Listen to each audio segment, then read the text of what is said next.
At this point, I'd like to ask anyone who's speaking in favor or opposition to come to the podium, state your name and address. And if you do not wish to do that, but you'd like to either show your support or opposition recorded, please sign in on the sheet in the back table, at the back, the table at the back of the chamber, and you can sound your voice there. So, anybody in favor or opposed? Okay, seeing not any further public comment, I'll close this public hearing at 6:31, and I'll be back at 6:35 for the next public hearing.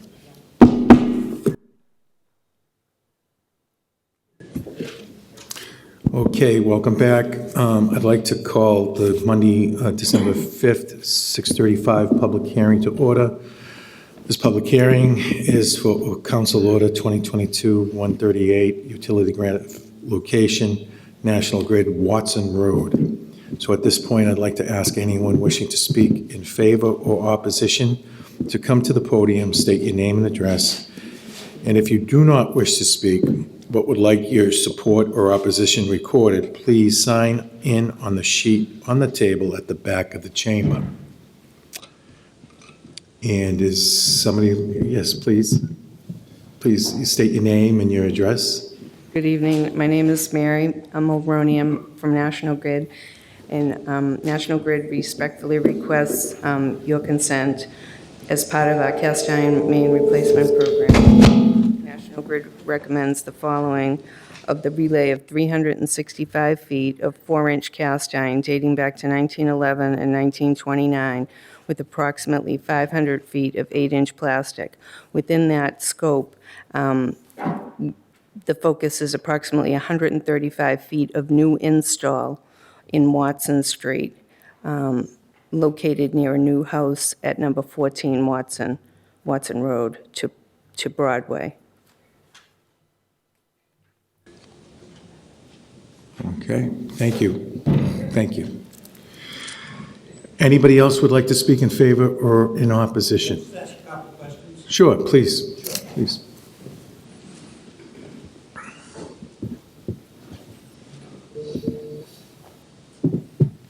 Good evening. Good evening. Tom Ford, 21 Watson Road. I should probably direct my questions to this young lady over here. I was curious the time frame of the project, the duration of the project. Will the road be closed for any period of time? And will we have access in and out of our driveways through the duration of the project? Sure, please. That's all I have. I can. Very good, thank you. The project will start as soon as the city of Quincy issues a permit, which the city engineers and National Grid engineers work together. Your road will never be closed, as far as there might be an inconvenience of a couple of hours, but you'll be well notified. And if it doesn't, go with your schedule, you can speak to the foreman or the supervisor on the job, and they'll work around it. Okay, great. Okay. And, And then the duration of the project? yes, that's what I was going to ask. Watson is part of a piece of the pie, so this is a small amount of install, so it could be like maybe 3-4 weeks weather depending. Very good. We good? Pretty much, and did they just patch the piping, or will they pave the whole street, where it's such a small street? The paving will be determined by the city of Quincy and what their engineers and what the city determines. Okay, thank you. But they'll leave it the way that it is Okay. right now. Okay. But we can get that information for you, that's for sure. Yes, very good. You're welcome. Anybody else would like to speak in favor or in opposition? And thank you both.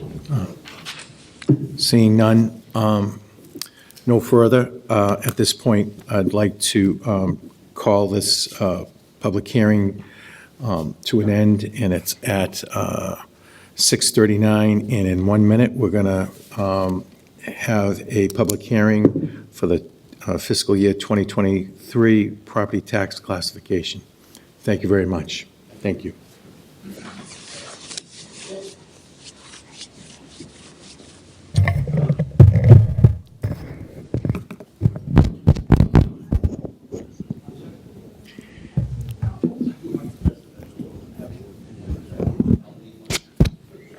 Where's Watson Street?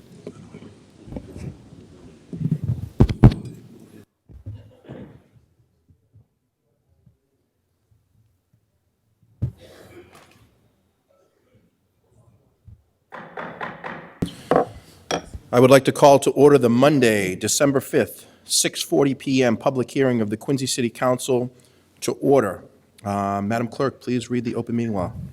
Pursuant to the open meeting law, any person may make an audio or video recording of this public meeting or may transmit the meeting through any medium.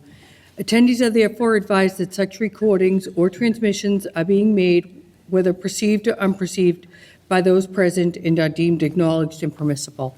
Thank you.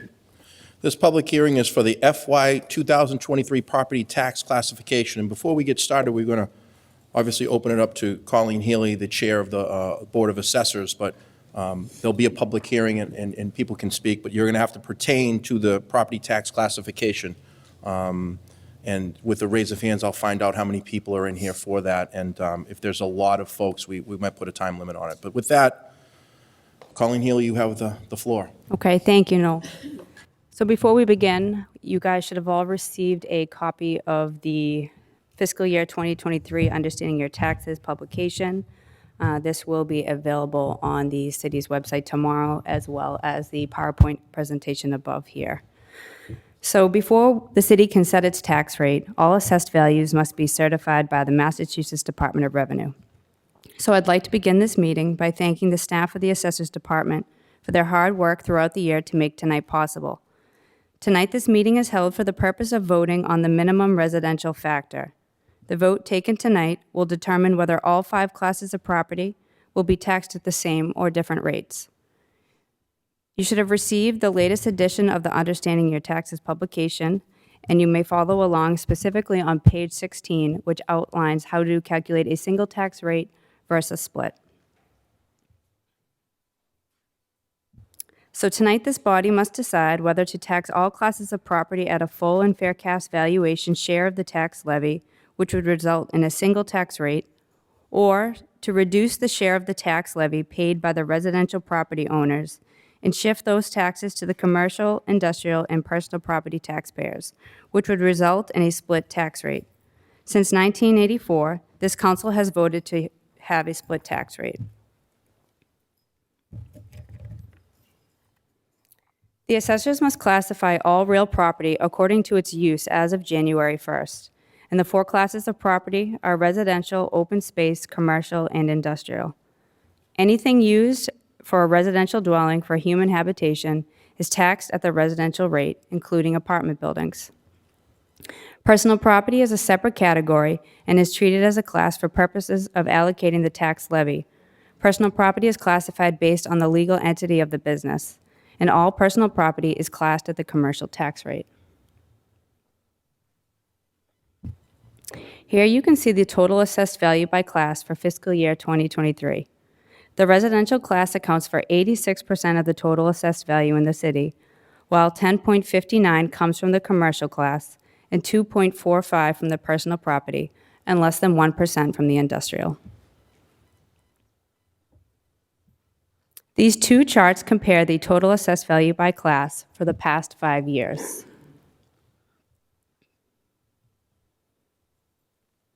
This chart further compares fiscal year 2023 from 2022, broken out with residential, commercial, industrial, and personal property.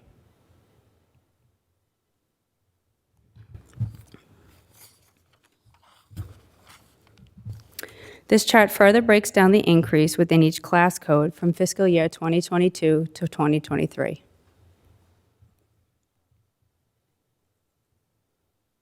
New growth is an increase in assessed value over a prior year because of new construction or physical improvements to a property. New growth also includes parcels that were previously exempt from property taxation but have returned to the tax roll. Subdivisions and condo conversions are also considered new growth the first time they are taxed as separate parcels. Listed to the right are some of the major developments put on the tax roll for fiscal year 2023. This chart breaks down new growth in terms of tax dollars. 37% of the total new growth comes from the residential class of property, and 63% came from the commercial, industrial, and personal property. Our total new growth in tax dollars was $6.95 million this year, with last year being just a little over 6.3. Assessors must gather and analyze property sales data in order to assess each property and apply market adjustments to meet the certification standards established by the DOR. The sale prices of comparable properties that sold in close proximity to the assessment date are the primary indicators of property value. Fiscal year 2023 values were determined through analyzing sales that occurred during calendar year 2021. This chart reflects the single-family sales that occurred during calendar year 21, broken out by price point. As you can see, our highest volume of sales fall within a price point of $550,000 to $750,000. I'd like to point out that there were only 4 qualified sales under a purchase price of $350,000. These sales shown in this chart met the standards set by the Department of Revenue for an arm's length transaction. The data displays the median single-family sales price by neighborhood for calendar year 2021. The neighborhood with the highest median sale price was Quincy Center, with a median of $762,000, and the next being Squantum, with a median of $725,000. In analyzing our sales data, we saw that Wollaston had the highest volume of sales, with the next neighborhood being West Quincy.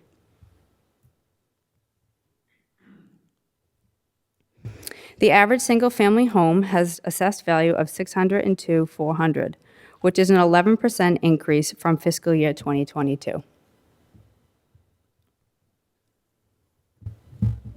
If a residential factor of 1 was voted by this body, then all classes of property will be taxed at the same rate, and the City of Quincy will have a single tax rate of $12.67. This means that each class of property will pay its full and fair cash valuation share of the tax levy, with both residential and commercial paying the same tax rate. If you turn to page 16 in our publication, we break out the math calculation for a single tax rate of $12.67.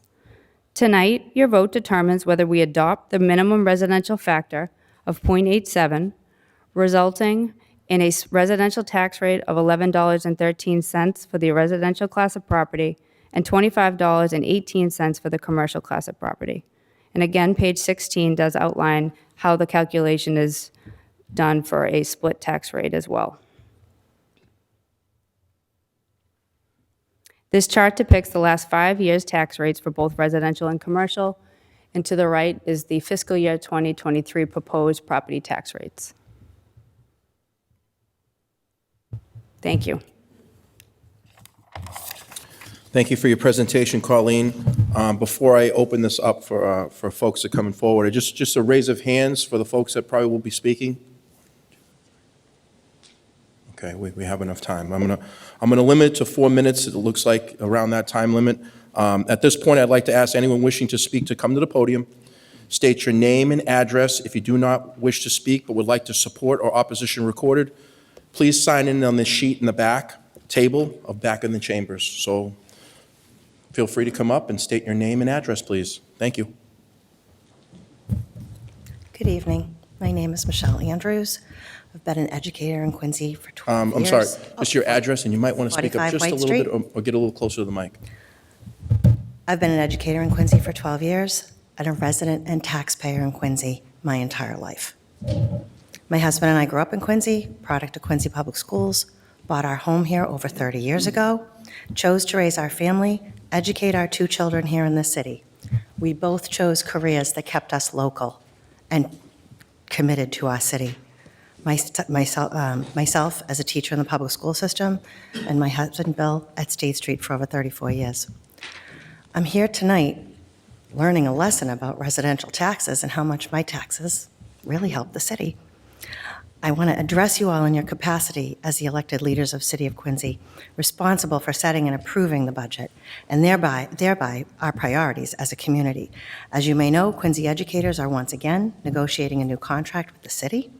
The mayor and school committee insist that there aren't funds available to invest in our educators, who make up the Quincy Public Schools.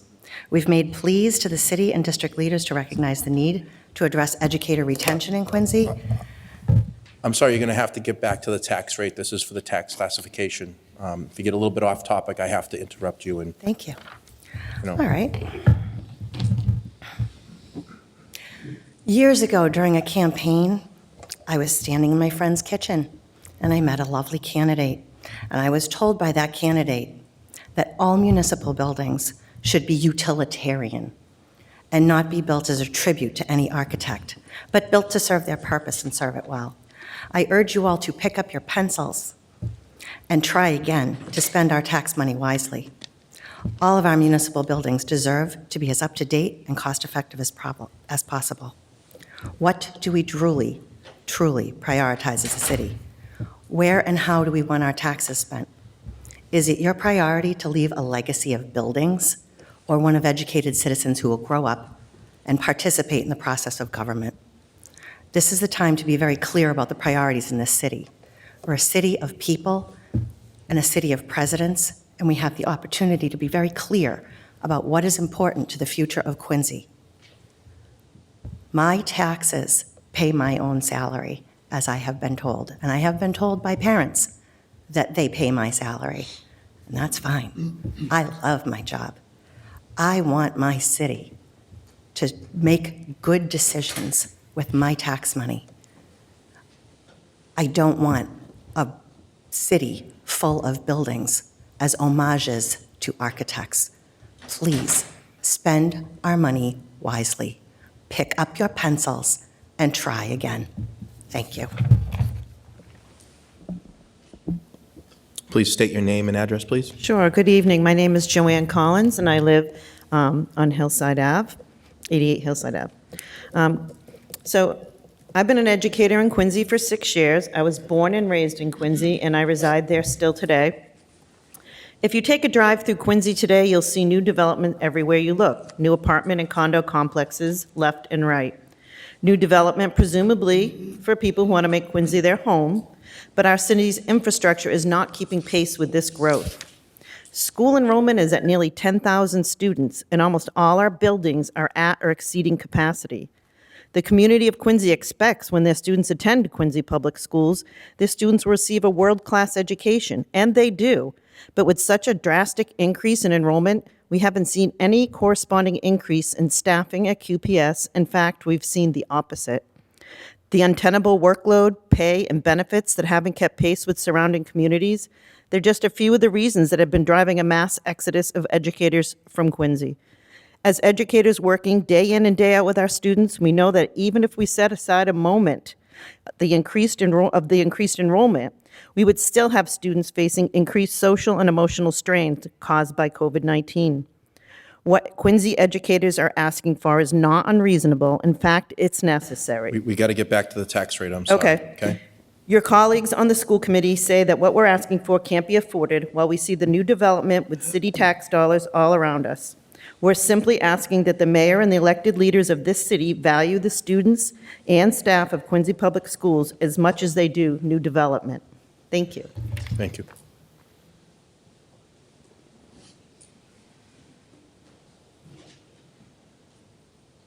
Hello, please state your name and address, please. Veronica Bertrand, 195 Copeland Street, Unit F. I'm speaking to try to understand why the taxes keep going up. When they say, well, the tax rate doesn't go up, the assessment goes up, when everywhere you look, like previous people have spoken about, there is development on every corner of the city. A single-family house goes down, 9, 10 units go up. I know I live in a condo in West Quincy. There's 12 units. They were built in 1980. But I've been a resident of Quincy my entire life, going on 65 years.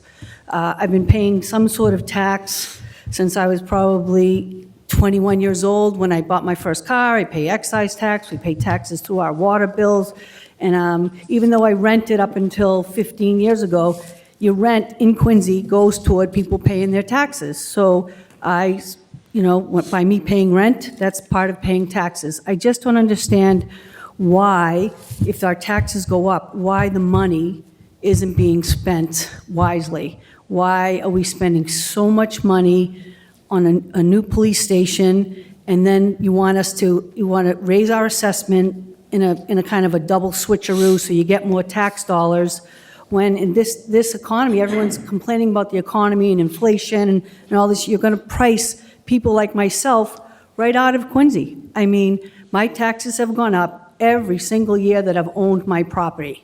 So I can't understand why this new jump is going to come in. And, I'm on a pension, so I have to budget my money according to what I make. So I don't know why the city can't budget the money as a whole according to what we have. Why are we constantly putting up new projects and then allowing these other major developments to get off the hook of paying their commercial rate? They get a waiver for 10 years, 5 years, 10 years, sometimes 20 years, where they don't have to pay the full boat of taxes because, their development, they're bringing new residents into the city. Well, what about the residents who are here that have been paying their taxes forever and support the city, send their kids to the schools?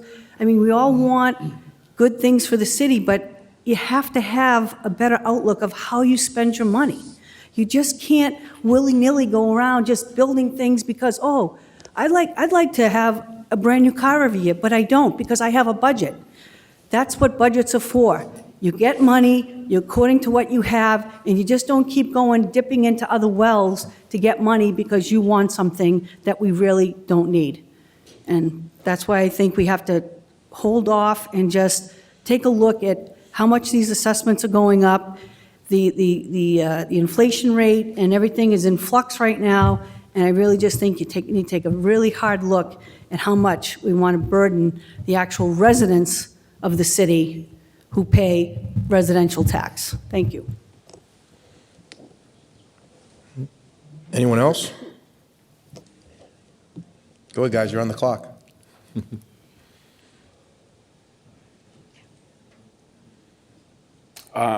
John Rutherford, 62 Grunwall Road. Thank you for having this meeting tonight. I hope all those people come back in like May when we talk again about the budget, because right now this is basically talking about, are we going to do 175? We're going to do 150? Every year I always talk. I'm the one person, let's say for doing fiscal policy, we're already at the top, so we can't do anything if we're at the 175. The chart that we saw had like 1.5, 1.75.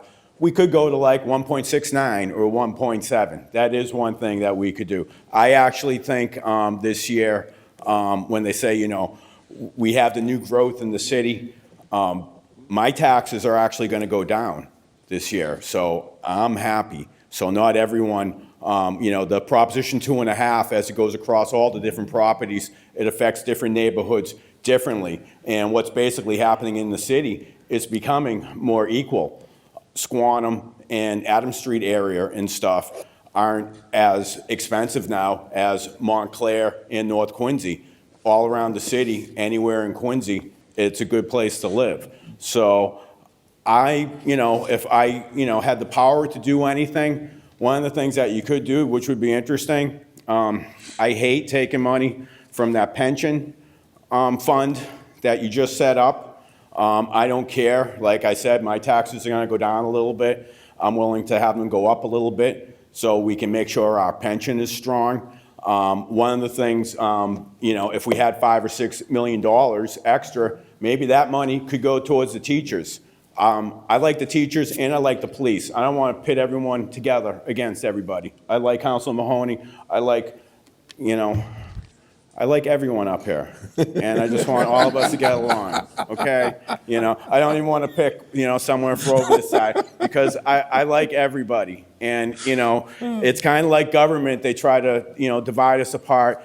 Mayor Koch said at that public meeting, it was last Monday, I didn't get to go to it, but said something about Quincy's one of the top 10 safest cities in Massachusetts. So I was going through all the lists of the top 10 cities. So the only city that possibly maybe might not be true is Cambridge, okay? And, so I called up the, the mayor's office from Cambridge just to ask them, do they think their city's safer? And they don't. So, I mean, that's from the mayor's office of Cambridge. So I don't know what's going on. This is a safe city. We're doing a good job. Back to the topic, John. The one last thing I do want to say, next year, when it does come to the budget and stuff, the city council, costs have gone up. So the reason the budget's going up, we can't fight this new growth. This new growth we need. So the developers are the people who are paying the salaries raises for the teachers and the fire people. I don't want it to be paid by the residential people and the old people who are living here. So I think you guys are actually doing a great job, and I think you guys deserve a raise next year. So everyone get your raise, okay? Don't vote against it, okay? You deserve it, okay? You're doing a good job. Thank you.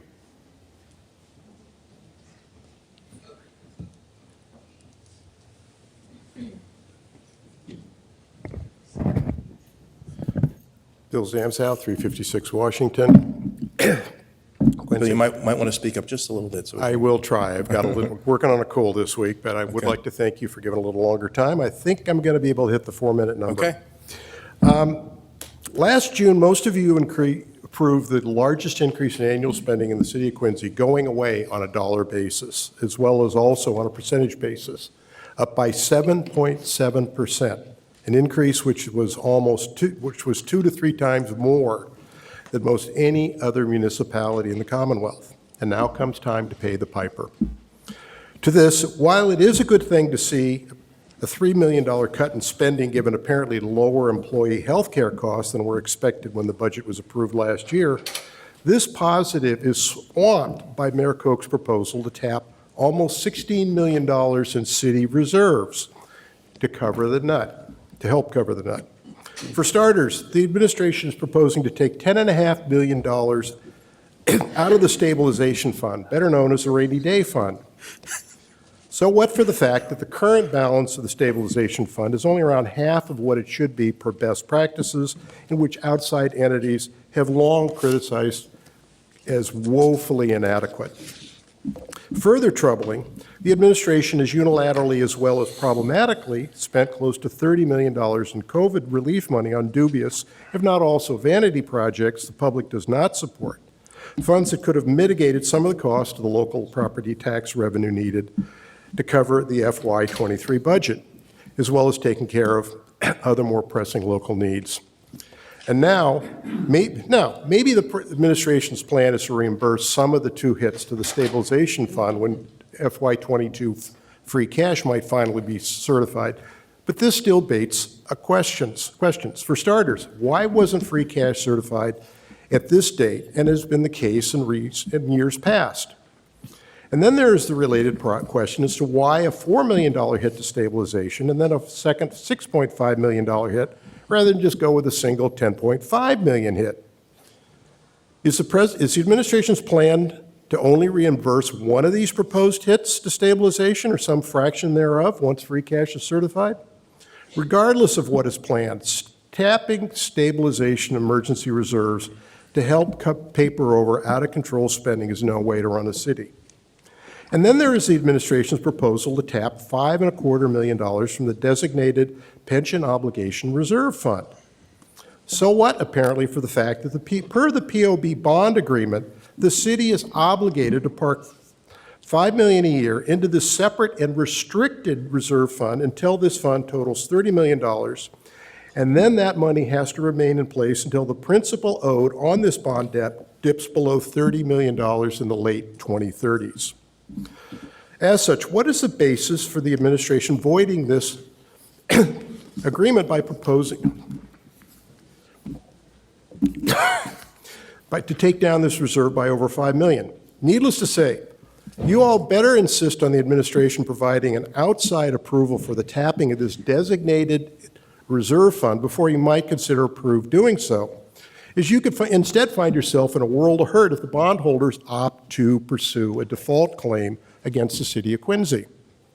Net, what the administration is doing is playing fast and loose with reserve funds so as to head off at imposing a property tax increase commensurate with the massive FY23 spending increase as we head into a mayoral election year come next November.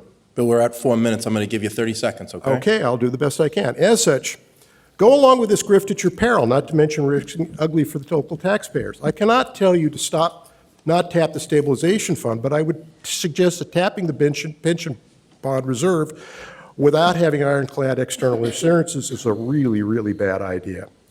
As such, I would strongly suggest that you hold up on these asks until such assurances are provided. For example, when's free cash coming? There is time left to do this. In worst case, you just don't do a tax rate and let it default to the current rate, go back to the DOR in the spring, and then you'll have lower tax bills to offset and get us where we're supposed to be for the second half of the year. Okay, that's it. Upon reflection, I'm sure all of you will agree that being prudent is a better way to go than to ask for trouble later. Thank you for your time. Thank you. Thank you. Seeing no further comment, I will close this public hearing here at 7:05.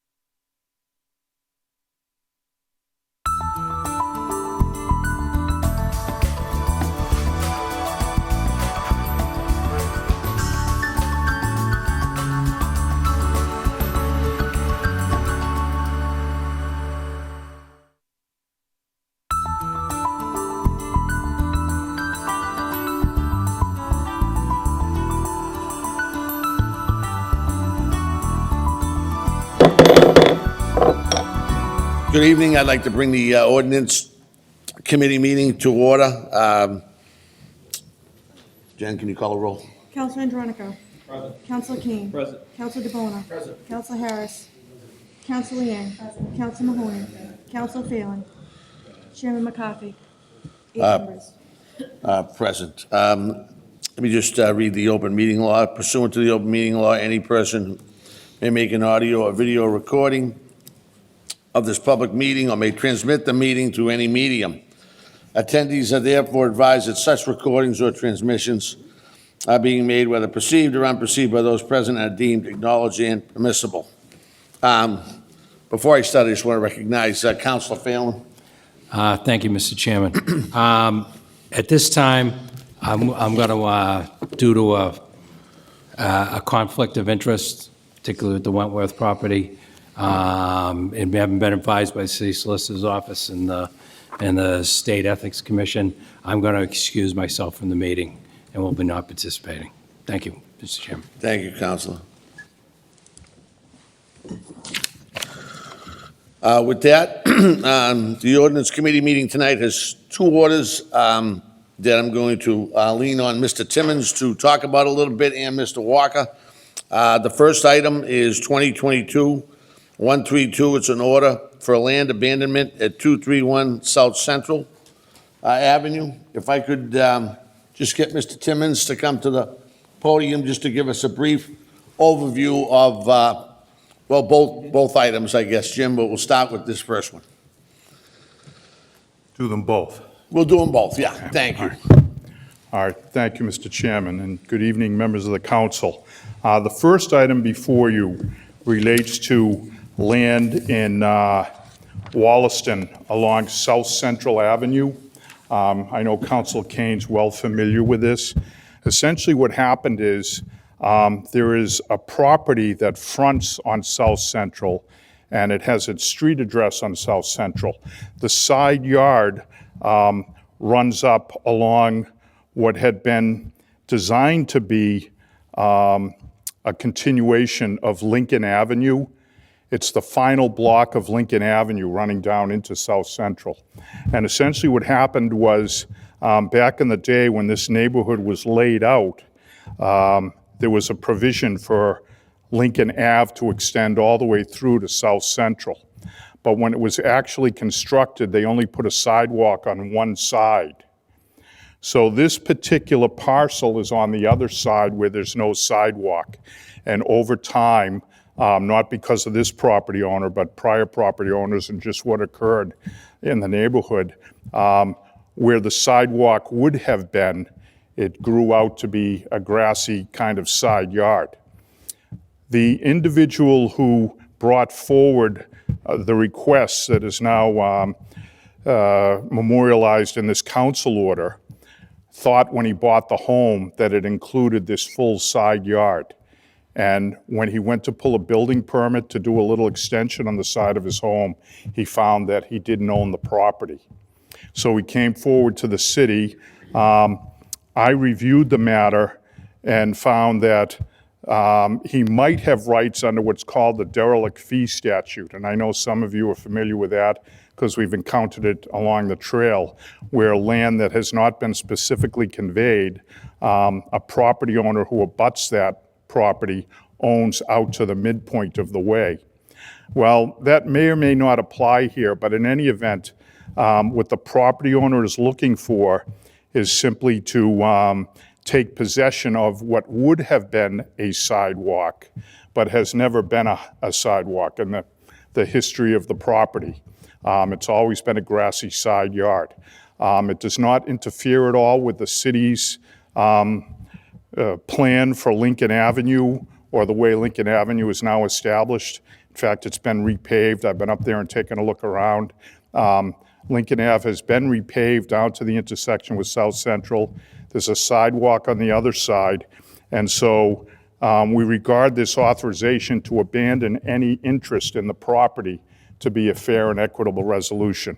The property owner who's been maintaining it all along can now use the land as his own. I respectfully recommend it to you. I know Council Kane's very familiar with this and he's worked on it with me and he can talk further, but what we're going to do is provide this property owner with what's called a release deed, because I can't find back in the title when the city of Quincy took title to the property. As I said, it was part of an original subdivision layout. So we're going to do a release deed, which means that the city is going to release any interest it has in the property to this property owner, and then the owner will be able to have ownership over and expand his home, which he intends to do. Shall I stop there on this, or do you want me to go right into the next one? And I'll keep you right up there. I'm going to go to Councilor Kane first, and then see if anybody has any questions, and then we'll see if we can move on it. Thank you, Mr. Chair. Thanks for your work on this. I am not going to elaborate with any more eloquence than you just did, but I'm happy to support it. So motion to approve. Right. Motion by Councilor Kane to approve. Any comments on the motion? All those in favor? Aye. Opposed? The ayes have it. We'll go to the next one, Jim. Thank Very you. good. Thank you, Mr. Thank you, Chairman. Councilor. And by the way, I know the property owner's going to be delighted. He's probably watching now, and he's been in regular contact with Councilor Kane and I. It's a nice young family, and they're looking to expand their home a bit. This second one is a little different. I was contacted by attorney Robert Fleming, who, or rather Ed Fleming, I beg your pardon, who represents the current owner of this property, and they were planning again to, move forward with something there. And they found in the title that the city of Quincy had retained a right of first refusal. Essentially what that means is back at a certain point in time, and I could only track it back to 1995, there was a land court case about this that the city was involved in. I don't know how or why the city became involved in it, but in any event, the city was involved.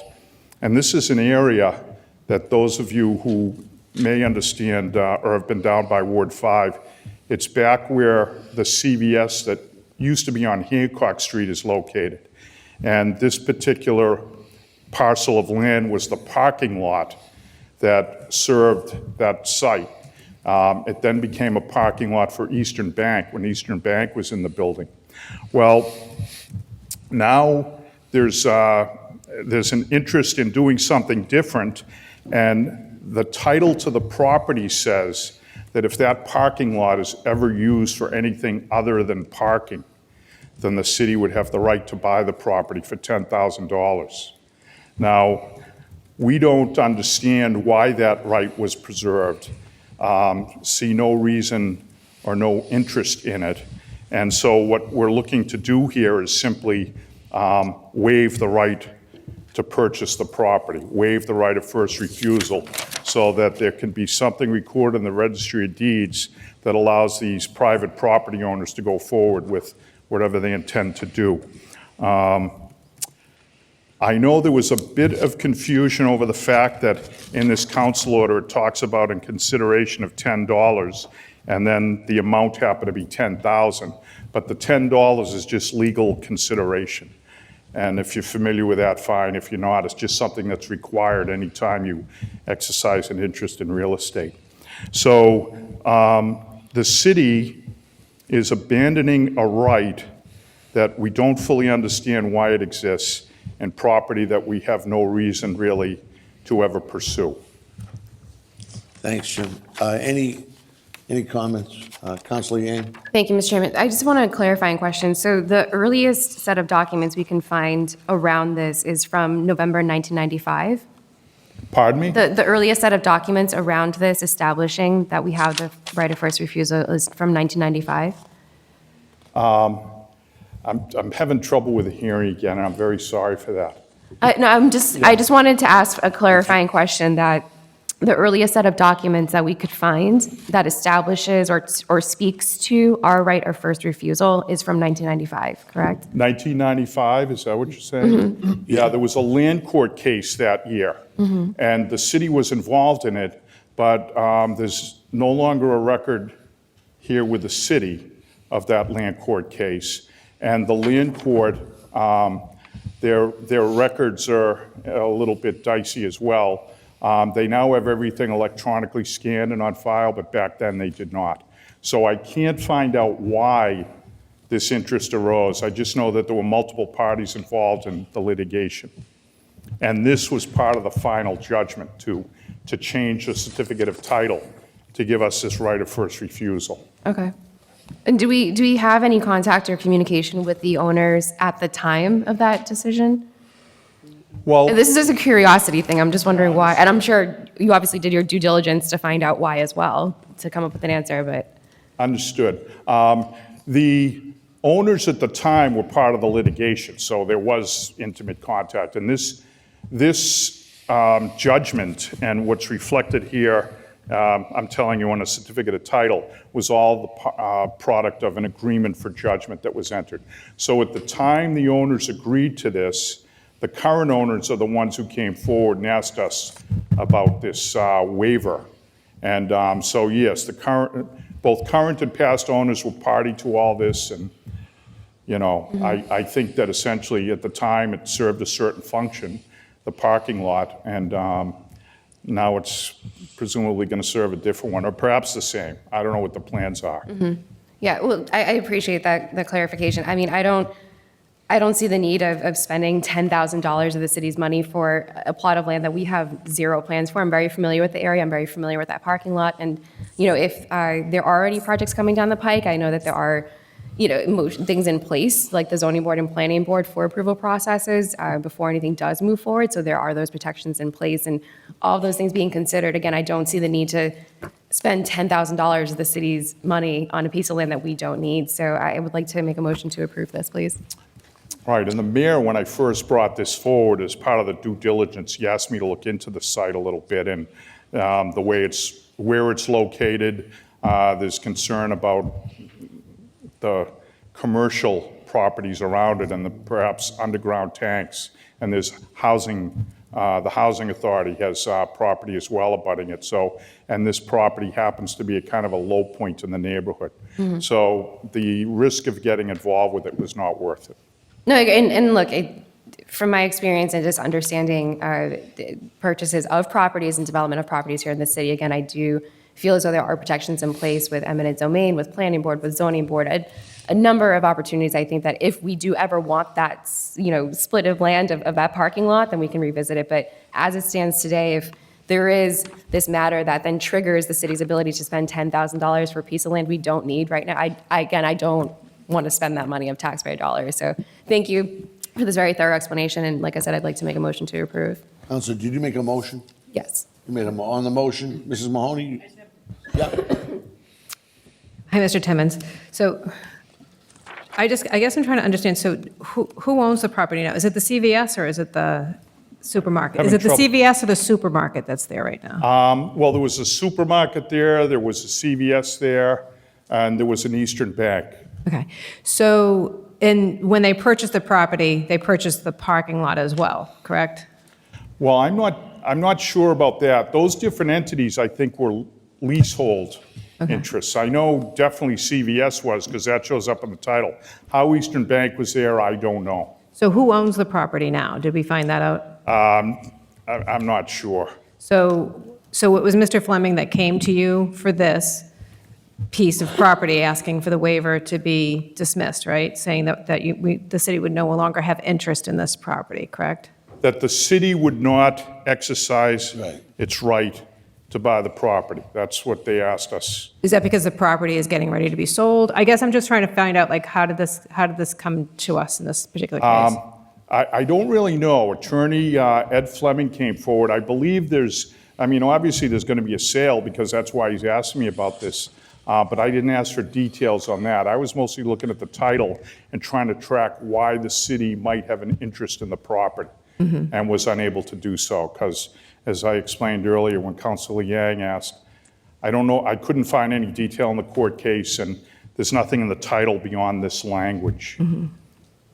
It's just funny because it was only in 1995 that this happened, and it's just making me curious. I mean, and it's also making me curious that we don't know who owns the property, or if it sounds like there's going to be a sale. Wollaston is going to be getting developed in Wollaston area, so I'm sure it's a high piece of property that people will be looking at. My concern is, though, that particular area does kind of dip down, and I know that they've had some issues with just flooding and how it goes into the neighborhood over there. Thank you. Thank you, Jim. And just on that, I mean, this is a motion just to abandon the city's right to purchase. That's all. The city's just stepping away from this, and that's all this is. So a motion by Councilor Yang is on the floor. No more comments on the motion. All those in favor? Aye. Opposed? The ayes have it. All right. Thank you, Mr. Chairman. Thank you, Councilor Mahoney. Yeah, thank you, members of the council. Those are the only two items I had, so at whatever time it is right now, because the clock isn't working, I adjourn.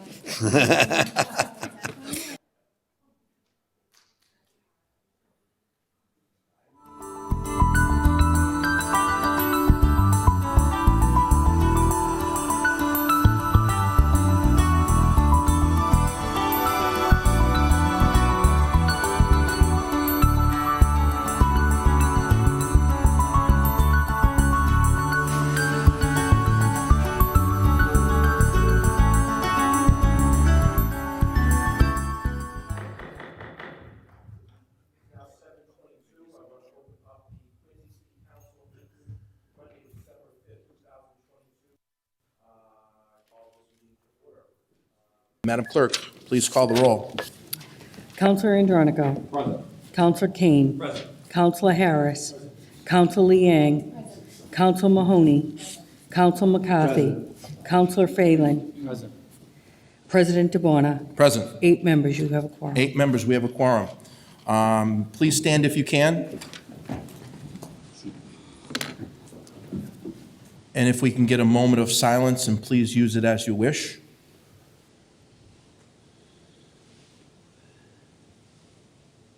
Turn to the flag.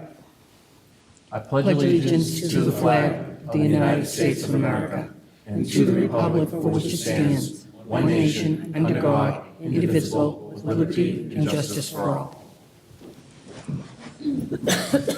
Madam Clerk, please read the open meeting law. Pursuant to the open meeting law, any person may make an audio or video recording of this public meeting or may transmit the meeting through any medium. Attendees are therefore advised that such recordings or transmissions are being made, whether perceived or unperceived, by those present and are deemed acknowledged and permissible. Thank you, Madam Clerk.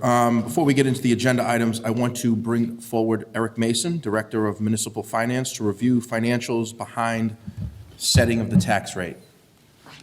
Mr. Mason, you have the floor. Thank you, Council President. So as you said, we're going to be going through a presentation on the fiscal 2023 tax rate and levy.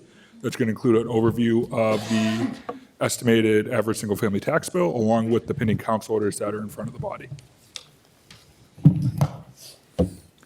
So to start off with an overview, the levy will be increasing by 2.5%. That is roughly $6.5 million from the FY 2022 number, which will correlate to a 3% or $195.45 increase on the average family tax bill, up from FY 2022. That number includes a 1.5 split burden share to the commercial tax base. If the body so chooses not to vote on the split, that will be a $1,123.43 increase to the average family tax bill. But historically, the city has voted for the 1.75 shift, and therefore it's modeled out there. To dive a little deeper into the numbers we're seeing being exercised on the residential and commercial tax bases, we're seeing an average of 10.9% increase on the average single-family home. That will bring the average single-family home in Quincy to $602,000, which really does put Quincy in a rare community that has average home values over $600,000. All residential values grew by about 10.2%, and the commercial tax base grew by 10.9%. With all residential class growing by 10.2% and the commercial class growing by 10.6%, that actually represents a commercial burden shift, where the commercial class, though very to a tiny effect, has actually taken some tax burden away from the residential class. So as we dive a little deeper into what these numbers show, this is since fiscal year 2015, the change in the average single-family property tax and the percent change in the percent change of the average single-family bill. As you can see, the city has maintained a policy of having a growth rate in the tax bill lower than the actual property growth. And this year is no exception, and it is in fact the largest gap we've had over the last 7 years. Furthermore, as mentioned earlier, you can see the difference in growth between the residential growth and the commercial growth. Usually, Quincy has had a phenomenon where the residential class grows much faster than the commercial class. If anybody's actually curious, the economic model for that is called the Alonzo Muth-Mills model of why that happens. But predictably, we are seeing commercial class begin to grow quite aggressively. So to dive into the orders, what we're seeing is a lot of these orders are orders that appear in front of the body every year, and some of them are a little different. The first order is the CPA order. That's the Community Preservation Act. This body years ago voted to adopt the CPA format, which is a surcharge onto the tax levy that allows for a number of different eligible projects, from affordable housing to open space to historic preservation. I know many members of this body have served on that committee. This $3.058 million appropriation does not include the $1 million that was approved for projects back when we set the budget. This is an addition. The state requires us to do this if we want to activate these funds towards the end of the year. They have to be activated now. The other is the DIF. This is the order that moves the tax burden from the they're technically both general funds, but from the regular general fund to the DIF general fund. Again, this is done every year in common course, and it's actually required under Massachusetts law 40Q. Now into some of the, I would guess the frosting of the cake for this, which is the tax relief orders. So there's a series of tax relief orders that are coming across, and these are designed to lower the average single-family tax bill. For point of reference, as we go through this discussion, for every million it requires $1 million to lower the average single-family tax bill $25.37. So there's $19.8 million in tax relief orders tonight. Of that, 9.25 is from activity involving the pension obligation bond.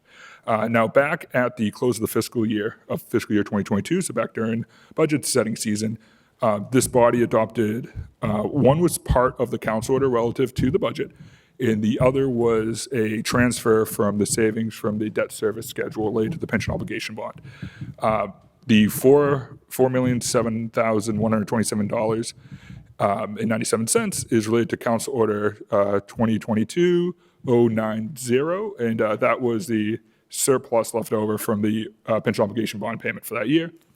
Additionally, the $5.25 million that was pondered in the FY22 budget that's going to be used to lower taxes, that's coming out of our pension stabilization account, which this body formed at the end of fiscal year 2022. That's the PARS account that was approved. Then traditionally, we closed out all all previous fiscal year purchase orders that don't have any major contractor outstanding payments engaged with them, and that generated $1.1 million. We are moving $6.47 million from stabilization. Now, this is a product of our pending free cash approval. So our independent auditors have come in, they've certified, they don't certify the free cash, the state certifies free cash. But they've come and reviewed our free cash certification, and we're slated to get $9.423 million in free cash.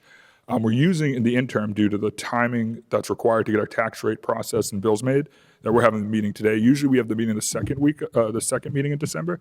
If we did that this year, we wouldn't be able to meet our obligation to get to the printing press for the bills.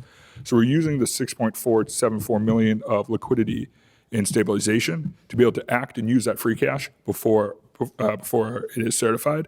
But again, that number has already been verified by our external auditors. And finally, the order is $3 million cut from our healthcare budget. Right now, the healthcare budget is pending about a $6 million surplus. It has already received $2.9 million under budget performance in the first 4 months, which I know many people in this body have finance backgrounds. That's a quite aggressive surplus. So we're able to trim that down. We are a self-insured city, so we don't know our savings until they occur. And that's the strategy of this specific council order. So dive into some of the historic data. Since 2015, the city has maintained an average of approximately $217, $218 average single-family tax increase. So this year, the city will be lower than that. To give an idea, 139 cities have submitted and ratified their tax rate recap so far, and the state average is $288. And that's 139 different communities, so it's about a third of the state. So we know we're going to be about $100 below what the average is. And to speak, this chart includes all the vote, if the body adopted all the measures that are in front of the city council right now. But this is the amount of tax relief spent since the last recession, which totals, including the orders in front of the body, $72 million, not including the orders in front of the body, $52 million. And this ties largely into certain budgetary performances. For example, one of the things that drove our large free cash amount this year is we posted an $11 million surplus to our budgetary operations. So decisions like that, decisions the body makes relative to preserving costs, they do come back, and they allow us to be redeployed during tax rate setting. I know that was a fairly brief presentation, but I'm prepared to answer questions if the body has any. Thank you, President. Thank you, Mr. Mason. We have a lot of agenda items, so I'm going to, before we get into each agenda item, I'd like to make sure the councilors were in Rule 10, which is the debate limitation, which is up to 15 minutes, and then every council will have a chance to talk, and then we will go back to every councilor for 5 minutes. And with that, Madam Clerk, first item on the agenda. Number 1, 2022-140, an appropriation for $3,058,000 to community preservation accounts. I recognize Councilor Phelan. Thank you, Mr. Chairman. Basically a routine transfer that we do every year, goes into community preservation. So I would like to move approval on it. Motion to approve made by Councilor Phelan, seconded by Councilor McCarthy. Any discussion on the motion? Seeing none, Madam Clerk, please call the roll. Counselor Andronico. Yes. Counselor Kane. Yes. Counselor Harris. Counselor Liang. Yes. Counselor Mahoney. Yes. Counselor McCarthy. Yes. Counselor Phelan. Yes. President DeBona. Yes. 8 members. All 8 members in the affirmative. Motion carries. Next item on the agenda, Madam Clerk. Number 2, 2022-141, an appropriation for $4,780,814.11 for short-term and long-term debt from District Improvement Fund DIF. I recognize Councilor Phelan. Through you, Mr. President. This money for the DIF is money that's moved, that puts it on the charge for the DIF account and takes it away from basically the residential rate. So I would like to move approval on it. Motion made by Counselor Phelan to approve. Seconded by Counselor McCarthy. Any discussion on the motion? Seeing none, Madam Clerk, please call the roll. Counselor Andronico. Yes. Counselor Kane. Yes. Counselor Harris. Yes. Counselor Liang. Yes. Counselor Mahoney. Yes. Counselor McCarthy. Yes. Counselor Phelan. Yes. President DeBona. Yes. 8 members. All 8 members in the affirmative. Motion carries. Next item on the agenda, Madam Clerk. Number 3, 2022-142, an appropriation for $1,106,451.04 for various FY23 accounts from previous year encumbrances. I recognize Counselor Phelan. Through you, Mr. President.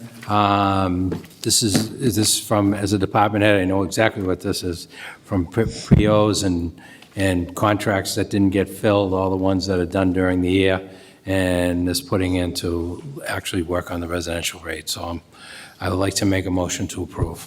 Motion made by Counselor Phelan to approve. Seconded by Counselor McCarthy. Any discussion on the motion?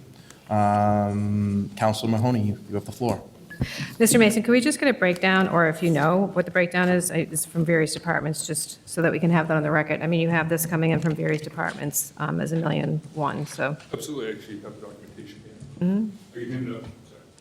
I can hand it out now or wait till after the meeting, whatever. If you could hand it out now, that'd be great, just so we can have it on the record.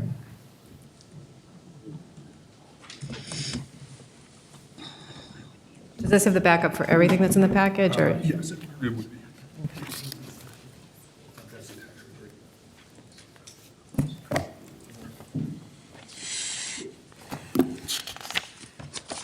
Thanks. Thank you. Thanks, Sarah.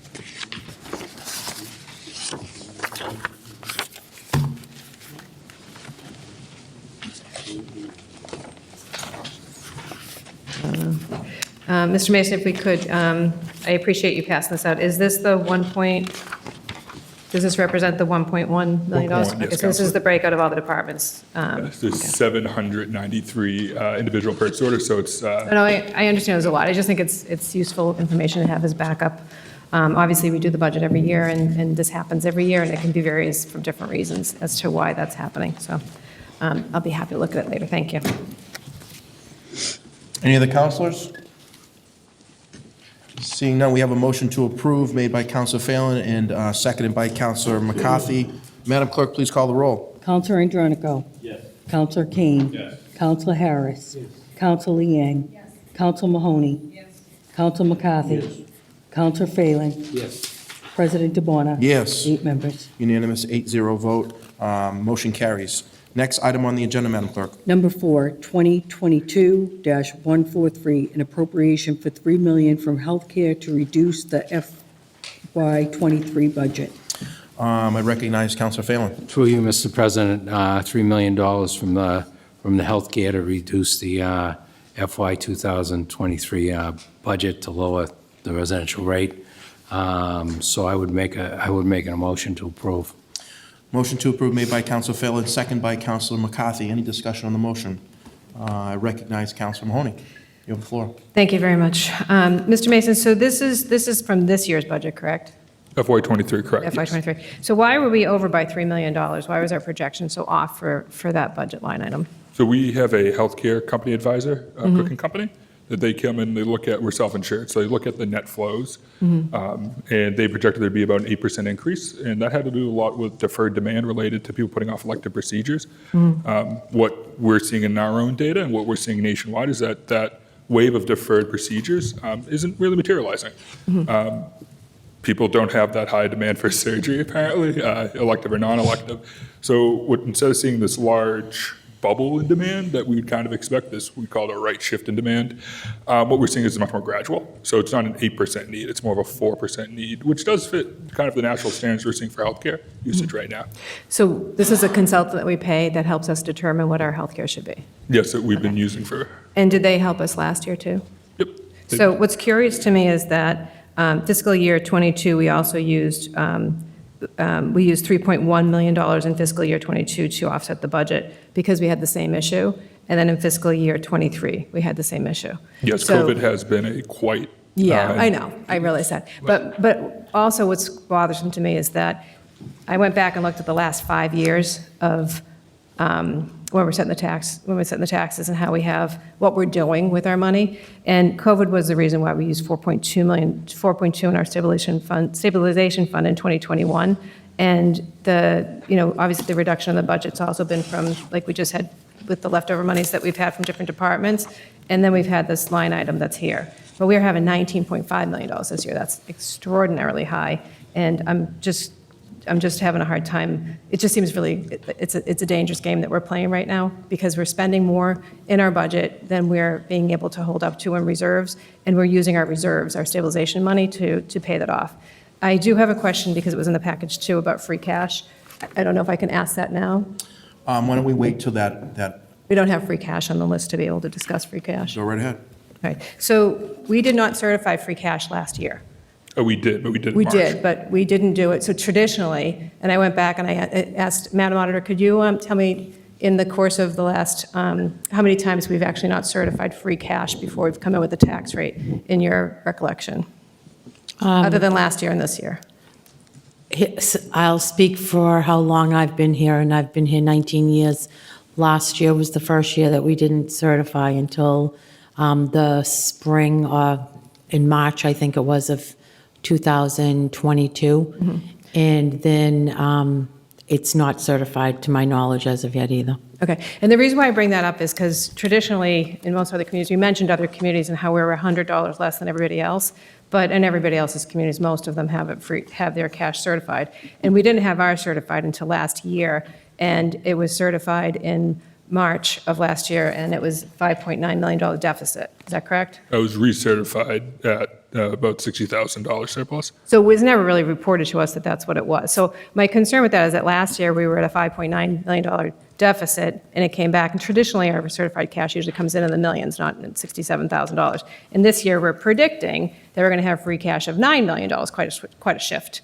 And that's problematic to me because we're also then, taking away our as we go further down, we're doing that too. So it's really, it's just to me, it's other communities are able to do this, they're able to show everything they're doing online. It seems to be very sloppy that we're doing our certifications later than we are actually setting our tax rates so that we could be actually better, more informed. It's great that you have the certification for this year. And did we pay somebody to do this year? The tax rate recap? Yes. That's not certification, Council, it's tax It's rate not certified, recap. it's what you sent into the state, so it's not certified yet, but you're saying that we're anticipating it's going to be $9 million. And I think you did. That's not a free cash certification document, that's a tax rate Tax rate cap. recap. So in your presentation, you said that you think there's going to be $9 million. Yeah, we actually, part of our new process is that we hired an auditing firm. So we hired another firm to do that. So we hired a firm to actually give us the health care that was $3 million over. We're hiring another firm to do. State of Massachusetts. We're hiring another. So the reason why I'm asking that is how many people do you have that work in your department? Out of curiosity. Individually, 9. 9.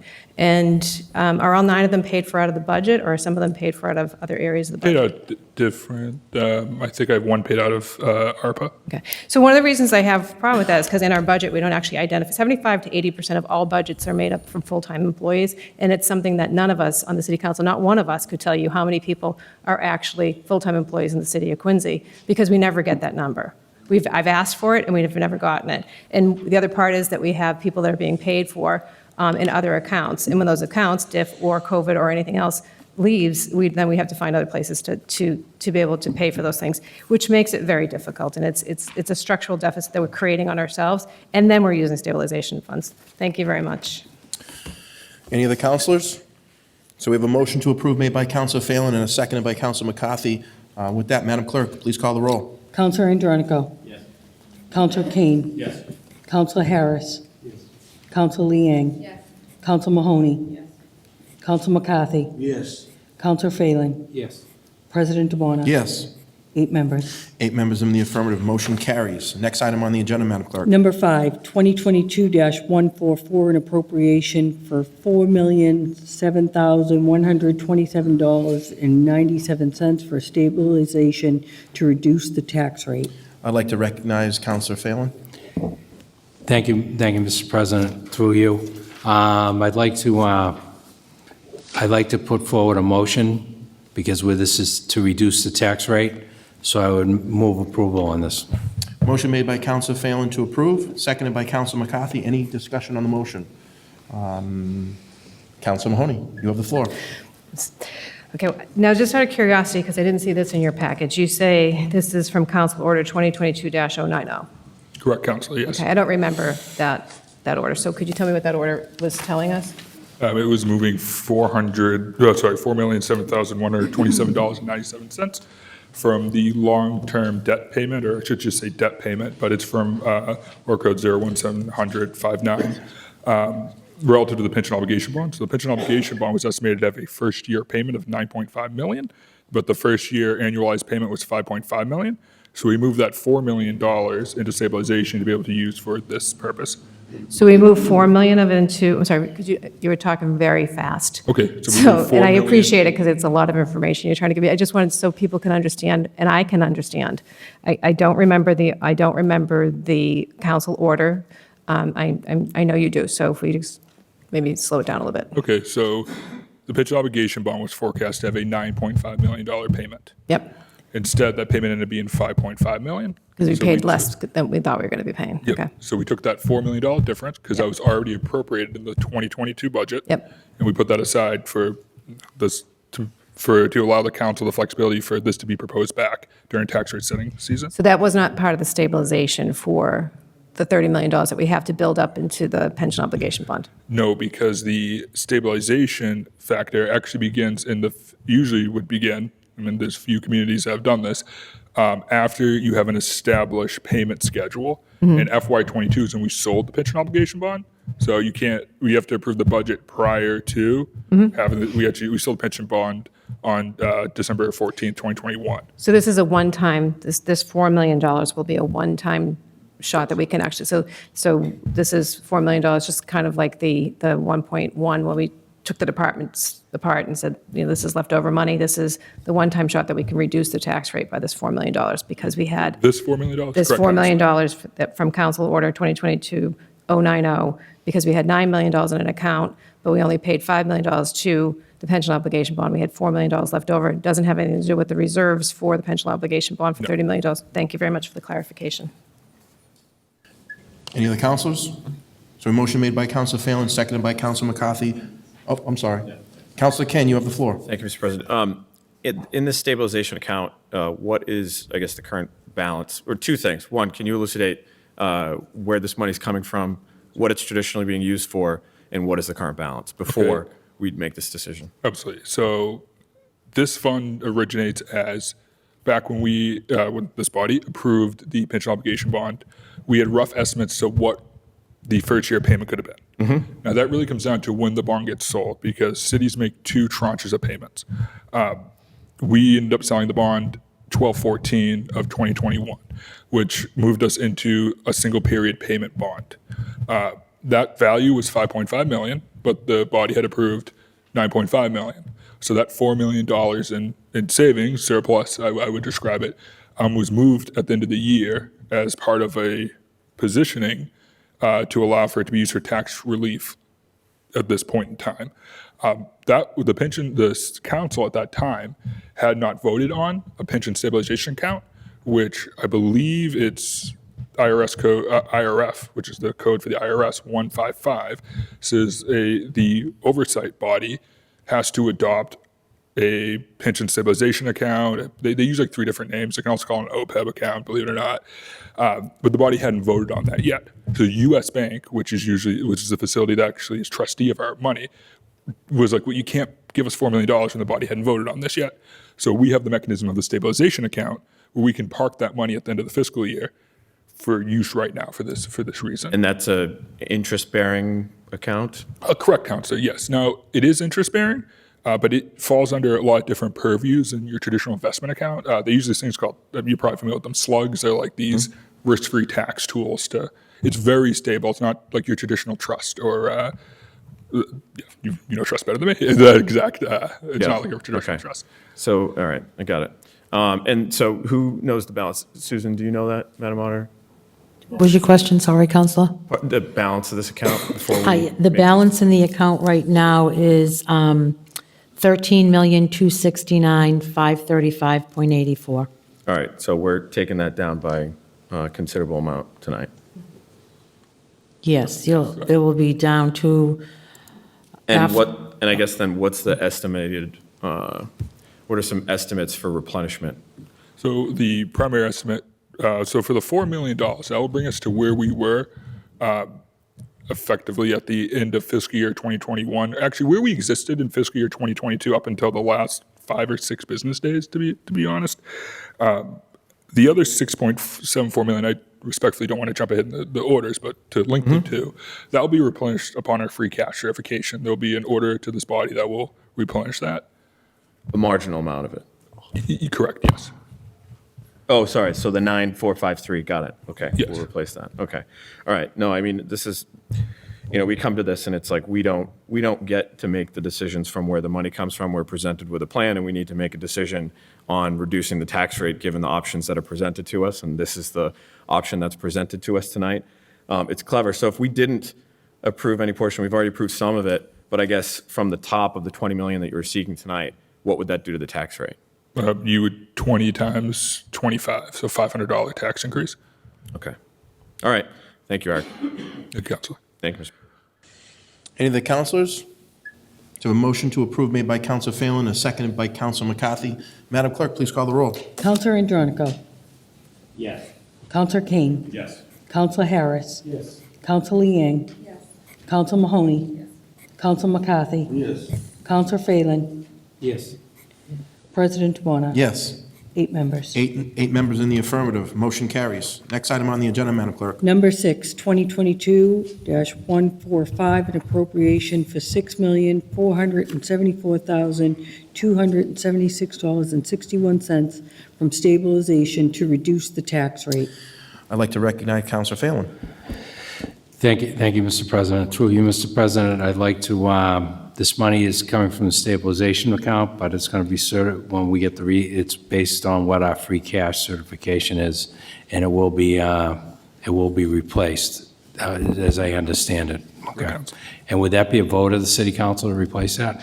Yes, it would, to my understanding, Counselor. All right. So I would make a motion to approve. Motion to approve made by Counselor Phelan, seconded by Counselor McCarthy. Any discussion on the motion? Counselor Mahoney, you have the floor. Thank you very much. All right, Mr. Mason, so this now brings our stabilization account down to $2.7 million, correct? Yes, I'd have to verify the number, but that sounds correct. And that $9 million, I just want to be crystal clear, that hasn't been certified yet. The $9 million that we're estimating that we're going to get in free cash is all 100% of the $9 million being recommended to go into the stabilization account. There isn't a pending order in front of the body. The recommendation would be for the marginal value, the $6.474 million. So that would bring our stabilization account up to Yes, it'd be approximately where it was at. Last year. Last year, yes. Okay. So we're not growing our stabilization account. In actuality, we're bringing it down. I'm sorry, I didn't hear the first part of that. The stabilization account, so in recommendations by Cindy McNerney and everybody, whoever comes to us, always are telling us that our stabilization account needs to go up, not down. Is that correct? So we basically have it's been maintained about the same for the last 2 years or 3 years? There's many different things that go into stabilization account. I understand that. Okay. Yeah, so what I'm trying to say, though, is that, we don't have certified, I'm going to say it again. This is every other year since before last year and this year, we've had certified cash before we're making these decisions. So now we're blindly taking things out, saying we're going to get money back, and we're going to approximately be putting it in. It's just it's just sloppy. And I have to say that because we've gotten in trouble with $3.5 million with the pension obligation. There was IT issues that we had. There was reconciliations problems that we've had. Now we're not certifying our free cash until it's much after the time that last year it wasn't until March or April, and now this year we still don't have that done. So something's happening that we're not being able to get our ducks in order so that we're ready for these things before we're setting this. Our hands are tied. The budget was created in June, right? For fiscal year 2023, and we set the budget in June, and we set the tax rate usually in November, but it's gotten later and later. Now it's in December that we're doing this, and now we're getting later with free cash. It's really upsetting to me just because we have no choice. If we do not actually accept all of these changes and drop our stabilization account down to $2.7 million with the hopes that the $9 million is going to come back in, then we're basically saying to the taxpayers, we're going to tax you an extra $500. So, this is $19.5 million. So that means that our budget, we're spending more than we're bringing in, and we're artificially lowering it like this. And, next year, because our assessed values are based off of the year prior, next year when the market's cooling down, we're going to have some problems next year. So it's very concerning to me about the way we're doing our business here in the city of Quincy. Our financial house is not in order. We like to tell people it is, but it's not, because we're spending a lot of money, and we don't have full transparency into what we are spending, and that's what's really bothersome to me tonight. Thank you. I'd like to recognize Council Liang. Thank you, Mr. President. My colleague brings up a good point, so I just have one simple question for you. I hope you can answer. Why isn't it certified? What's going on? Well, there's. Right, I mean, right, Well, I'm I happy think to we should answer, know, Counselor. yeah. So part of the reason is that we get delayed revenues in. All right, so you can recertify revenues up till September 30th. All right, that's what they tell us. All right, but there are certain classification of revenues, whether it's federal reimbursement, capital, many different services of revenue that get included in that balance sheet that deduces the free cash. So the free cash is just a number. It's a balance sheet. It's every single line in our budget, or not in our budget, in our entire accounting statement is analyzed by the state, and that process has become more complicated over time. Not based on what we're doing, but different structures the state puts in there. That process takes longer to do. So bringing in a professional auditor to do it, because this isn't part of the normal purview of operations. It's always better to have a third party, especially when you talk about continuity of numbers, to analyze that balance sheet. And that analysis of the balance sheet is what deduces to free cash. So that's the reason. That's the reason. If this meeting was 2 weeks from now, 3 weeks from now, probably already be certified. It's something that next year we expect that process to improve and us to have adapted to these changes. A lot of them under the Mass Municipal Modernization Act of 2018 didn't come into effect until last year, during COVID, during a time period that took a lot of regulatory action to absorb into what we're doing. Decisions made years ago that now come into effect have the effect when they come in there. And that's what we're seeing with the balance sheet and our free cash. It's not a desirable position to be in, but it's the position that is the product of these regulatory changes. Mm-hmm. I'm about finding solutions, right? And so if you're telling me that there were changes made on the state level that dictate how we can certify free cash, and so we're at the mercy of those changes, it feels like, to my understanding of this process, that we're the ones that are then stuck with any issues that arise from it, right? Particularly the last 2 years. Because up until the last 2 years, from what I heard, we weren't delayed in certifying free cash. It's only these last 2 years, Early right? So November. again, we're the ones that are suffering from changes that were made out of our purview, right? But again, I'm here to find a solution. So I'm asking you, moving forward, we can say, the hope is that this won't happen next year, but what can we, just based off of your knowledge and your experience in this field, because what if the state does change it again, right? Then we're just I'm just saying what if. We're all what ifs up here with this, right? Like, hopefully nothing will change. That's a what if. What if things do change? That's also a what if. So what are systems that we can put into place that will help us to avoid this should any changes come in the future?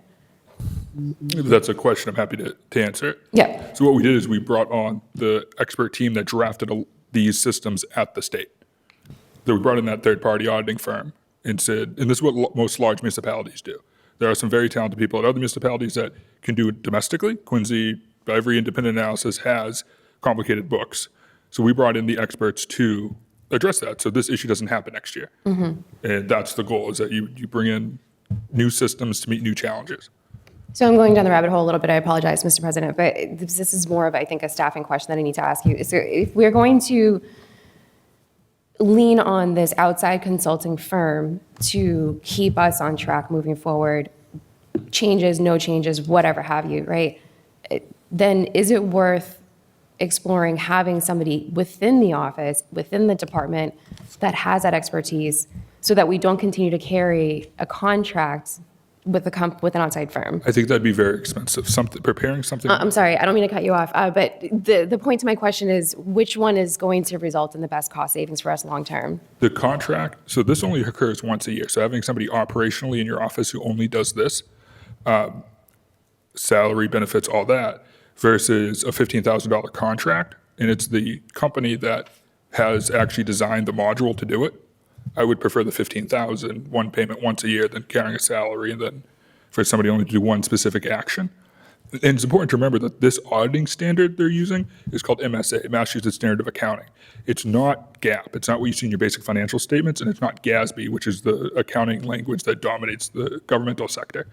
So this is one very, very specific type of accounting that I would actually call an accounting language to be technical, that doesn't exist or have a day-to-day operational usage for it. Is this an annual contract that you can, not enter into should there not be any changes that we need to then move around? Could the contract be exited? Yep. Oh, yes, of course, yes, Counselor. Okay, and where is the money from the contract being paid out of? My budget has a auditing line. Okay, okay. Thank you. Again, I know I was going down a rabbit hole there. I just wanted to, again, understand how we got here and, ways to avoid this moving forward. So I appreciate it. Thank you, Mr. President. Any other councilors? Councilor Andronico. Thank you, Eric, for joining us. Just to build one more follow-up question, really, to Councilor Liang's line of questioning. Earlier the night, you'd mentioned something like, I think, 130 plus other municipalities had set their 139, yes, Councilor. Somewhere around there. They all work with the state just as we do. Not exactly maybe the same size. It can be more complicated, less complicated. Obviously, every town is just a little bit different, so I understand all that. Do you happen to know maybe how many of them have certified their free cash? I wouldn't know that, Counselor. The data for tax rate setting is part of the Massachusetts Municipal Data Bank. So that's like publicly available records we can look through. All this data is public, don't get me wrong, but it would take like individual public records requests from each municipality until everybody's done with the tax rate. Then they usually release it all at once. Now, that data release could have changed in the last couple of years, the protocol for that, but traditionally it's your average single-family tax bill and your levy gets released as it gets approved, where your free cash gets, because you can recertify your free cash, that gets released in proportionality through. Understood. I just thought I would follow up and ask just to see if it was a readily available number, but I understand that it's not. So, thank you. That's all. Any other councilors? Councilor McCarthy, I'm sorry. Thank you, Mr. President. Eric, good evening. Good evening, It's I think when you run a budget, the budget that the size of Quincy's budget, the moves that are made to take care of the residents are evident when I look at, the last, 5-6 years where the residential tax rate has gone from $12.55 and decreased all the way down to $11.13, I know that money has to be moved around in any budget, in any company.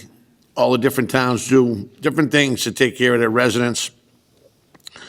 But I look at Quincy and I think folks have got to realize no services have been depleted. They've probably been increased. Everything from trash pickup, police, fire, even the schools. I know they are going back and forth with their contract, but the contracts that have been settled in the city have all been good and solid contracts. So, I know that in a perfect world, which never happens, I think I mentioned it a couple of weeks ago when we were talking about Washington and the administration down there. I don't know if they know what they're doing, but they've put the entire nation, not just Quincy, in a tough position on some decisions that were made. There's decisions that haven't been made.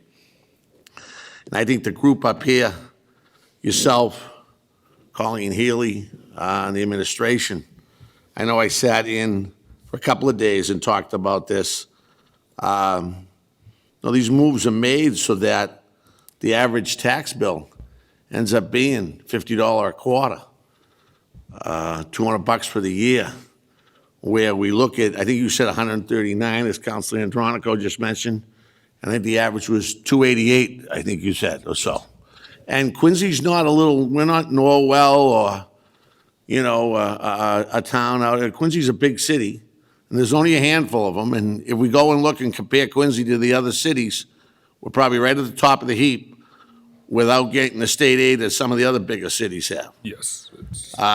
So, I think all these moves, when they have to be made. And as Councilor Phelan said, when free cash is certified, we'll go back to that $6.4 million item and address that properly. But I think the administration is doing all the right things to keep both residential and commercial down. Folks would like to be down even more. At the same time, they love when their house value goes up. And that's something we don't have any control of. But Quincy, as we looked at those statistics from Squantum to House Neck, it's pretty healthy. People are moving into the city, left and right. It's probably slowed down a little bit, but you couldn't wait one day and you'd lose that house you were looking at. Now you probably, have to wait 3 or 4 days because of what's going on. So I want to commend you and Colleen and everybody else for, looking at this all year round, and the administration for making those moves. And I think we're in a good place. It's a good story when you look outside of what we've done outside of Quincy and see some of the other places and check their numbers, and all of a sudden we'll be looking pretty good. So I want to thank you very much. Thank you, Councilor. Any other councilors? So we have a motion made by Councilor Phelan and seconded by Councilor McCarthy to approve. We're going back to Councilor Liang. Go right Not to ahead. say it like that, jeez. No, I just wanted to follow up on Councilor Andronico's question, because that's, and I know you didn't get an answer to it, but I think is, Councilor Mahoney's point too. So now you got me all like rambling when you were like, go speak. So we're one of 351 cities and towns, right, that were impacted by the changes made in the state, right? And Real quick, sorry, Councilor, you don't need free cash certified to do your tax rate. I think there's a confusion here. I'm sorry. Free cash does not need to be certified to do your tax rate. Most communities don't do that. They do a letter in lieu of balance sheet is what it's called. A lot of the communities that have proved, they have little to no free cash. They have little to no operational surplus. So there's little to no effort put in to even calculate free cash that early. Most of the big communities do what's called a letter in lieu of balance sheet, and they leave that section blank. So the state changes then only impact us in this way relative to the other cities and towns because we're using it to actually lower the tax rate? Yes, it's the time frame, not necessarily the usage of it. Oh, okay. That helps. Thank you. Sorry, it was bothering me, like trying to figure out, like, of 351 cities and towns, why are we an outlier? Okay, that's helpful. Thank you. I didn't realize that. Probably should have said that. I apologize. That would have been really Yeah, helpful, that would- like 30 minutes ago. No, thank you. I appreciate it. Thank you, Mr. President. Okay. Councilor Mahoney, you have. To follow up, because there are other communities that were also up against the same wall that Quincy was up, saying that the state changed the rules last year, that were able to, that were able to get that done. And you can look online if you want to be able to see those things. We weren't even just a little late. We were March of 2022. We weren't like, a day or two late. We were March last year, and you never came back and told us. And I didn't ask, to tell you the truth. I was dealing with a sick parent, but at the same time, this is something that you can say that it's because the rules changed and we were up against the gun and we had to hire somebody to come in to do it for us. At the end of the day, we didn't get it done, and we knew what we were going into this year. So I don't buy that, because if you're hiring somebody to do it, then we should be able to get these things done. And the other thing is if you did actually send the paperwork in for certifying free cash and it came out maybe lower, you can go back and do it again, just like we did last year. When it came in at $5.9 million in a deficit, then you went back and you recertified and came in at $63,000. So the idea that it's saying that, this is putting a burden on us and we have to hire somebody to help us do it and all the other things that you're saying, I'm having a difficult time understanding. You can say that it's because we're a big city. You can say all the things you want to say, Mr. Mason, but at the end of the day, we're not getting our stuff done on time. Other communities are. I did look into this. It's not like Quincy's the only one that's having the problems, but they're getting it done. You can look online about it. Ours isn't even showing up. So, thank you. Okay, Councilor, we got a motion to approve made by Councilor Phelan and a seconded by Councilor McCarthy. And with that, Madam Clerk, please call the roll. Counselor Andronico. Yes. Counselor Kane. Yes. Counselor Harris. Counselor Liang. Counselor Mahoney. Counselor McCarthy. Yes. Counselor Phelan. Yes. President DeBona. Yes. 8 members. 8 members in the affirmative. Motion carries. Next item on the agenda, Madam Clerk. Number 7, 2022-146, an appropriation for $5,250,000 from pension bond stabilization account to reduce the tax levy and budget. I'd like to recognize Counselor Phelan.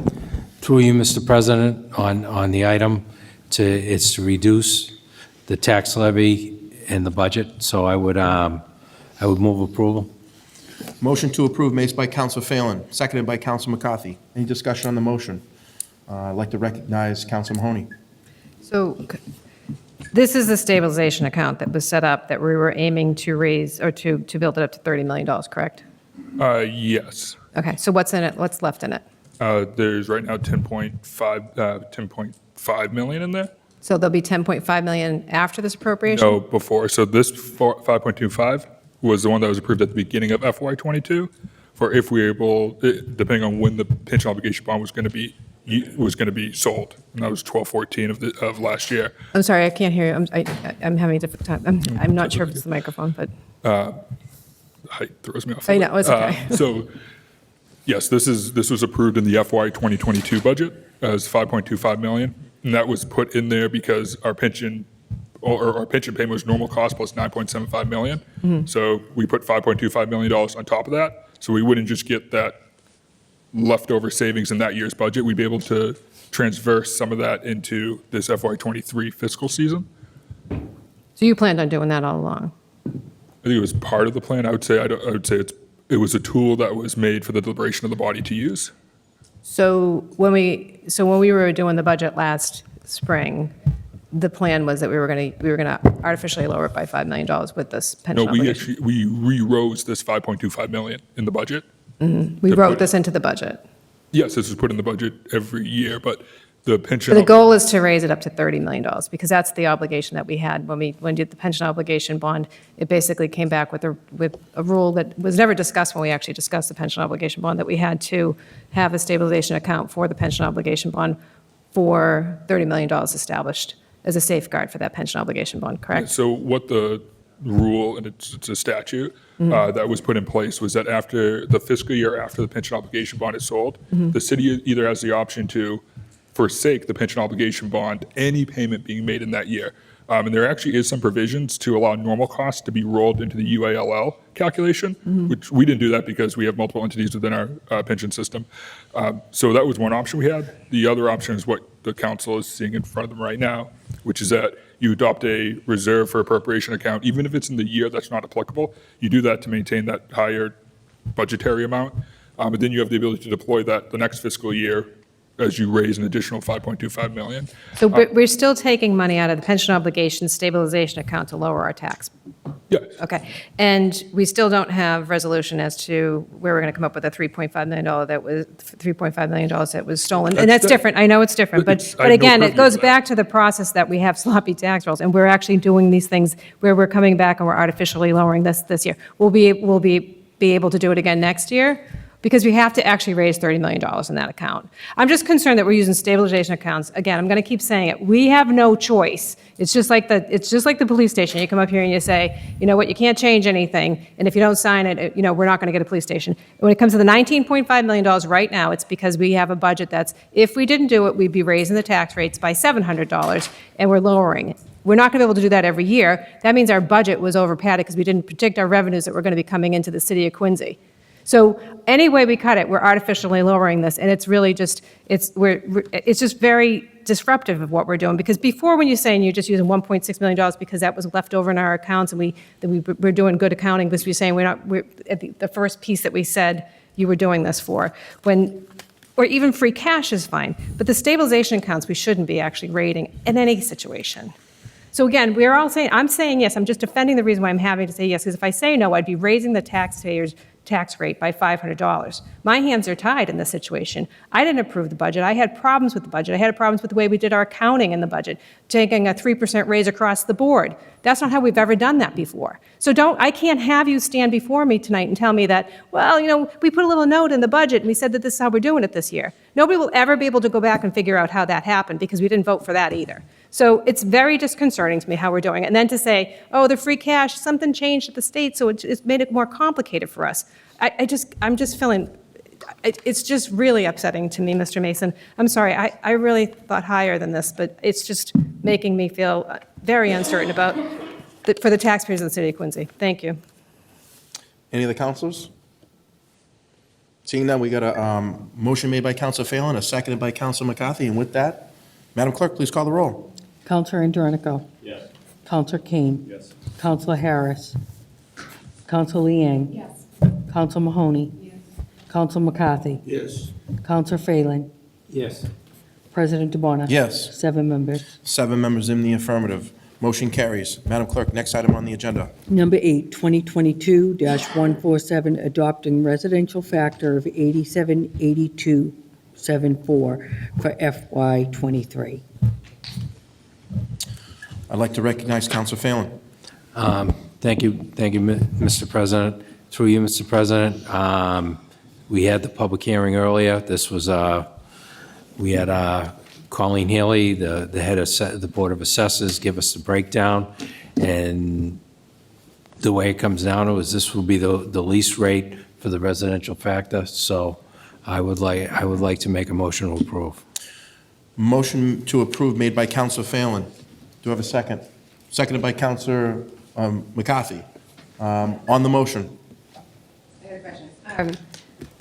I realize that this is about setting the rate. So again, stop me if this is irrelevant, but we're setting the rate with the residential lower than the commercial because we're seeing now this year too also an uptick in commercial. And so this is just like a curiosity question. I don't know who can answer it, Colleen, but so I'm seeing from the PowerPoint you shared with us that over the last, so this is from 2019, 2020, 2021, 2022, and 2023, the assessed value composition, and the commercial rate between, the increase in commercial, industrial, and personal property between 2022 and 2023 has gone up for the first time in those last 5 years, which is great to see, right? Like I'm always beating that drum with you, and we're always sort of going through and figuring out how can we increase commercial, industrial, and personal property to then lower the residential burden.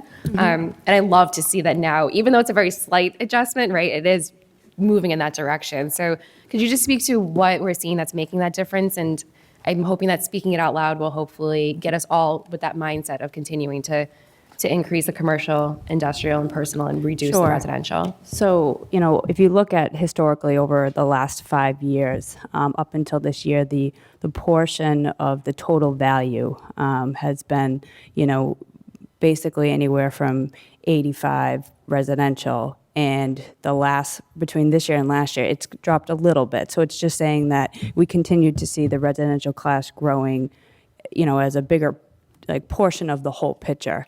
But now the commercial is, it's consistent. It's not, the residential isn't continuing to grow like it has been, looking at this year to last year. But the commercial is going up then, right? Am I reading that correctly? Small Okay. percentage, but yes. It's a win. I'll take Yes, it. As much yes. as commercial will grow, I'll take it as a win. So can you explain to me, though, what is making that difference? And again, I just want to understand it so Sure, that we we've can had some big move that commercial direction. properties. One just, to talk about is the storage facility on Center Street. That was a big portion of some of the commercial new growth, as well as one of the parcels down at the Abbey, the North Quincy development, was previously in the apartment class code. Now, obviously, the Target is occupying it. There's, good amount of retail space. That property also now has a portion of that as being taxed commercial. We had the building down the Shipyard. A big chunk of our new growth also came from there. There's just redevelopment all throughout the city in the commercial class. And when I say commercial, it's not just commercial properties. It's also properties, that are classified industrial, and it's also our personal property.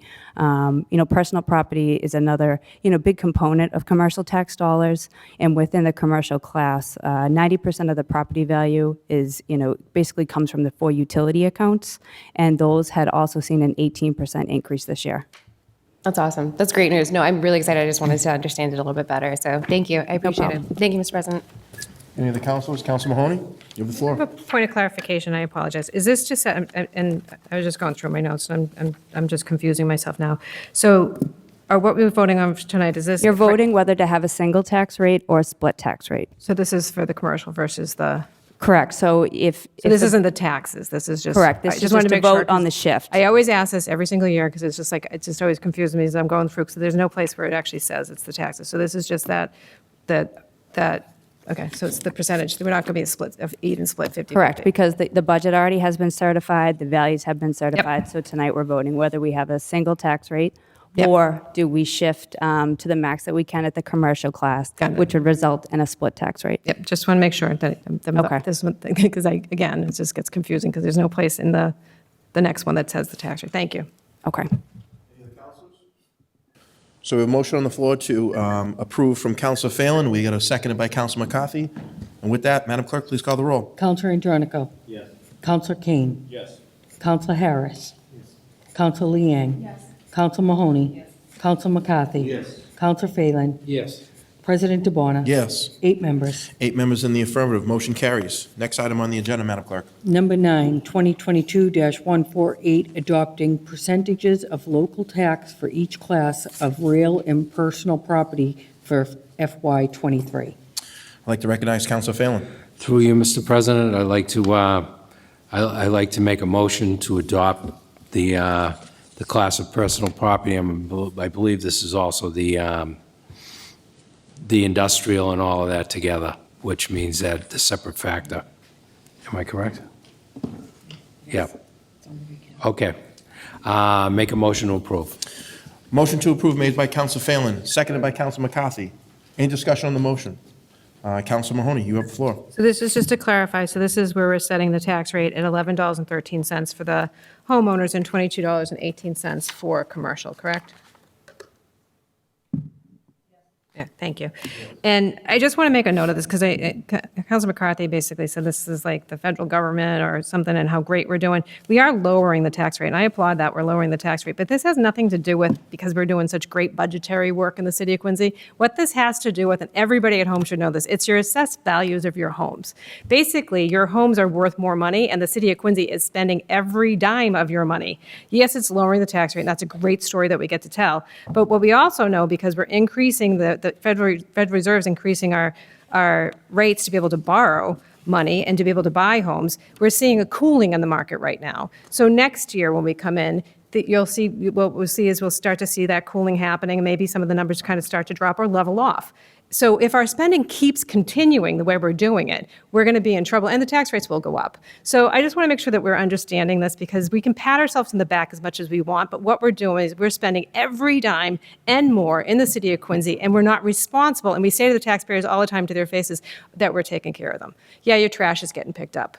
Nothing's changed there. It hasn't gotten any better. It hasn't gotten any worse, but it's been your trash has been picked up. But let's face it, we're spending a lot of money in the city of Quincy, and it's really getting hard to keep up with this, and we won't be able to once things start to shift as far as our assessed values of our homes. And then it won't be any fun anymore, because all of a sudden we'll have to actually really do the work that has to happen up here. We should be doing it anyway.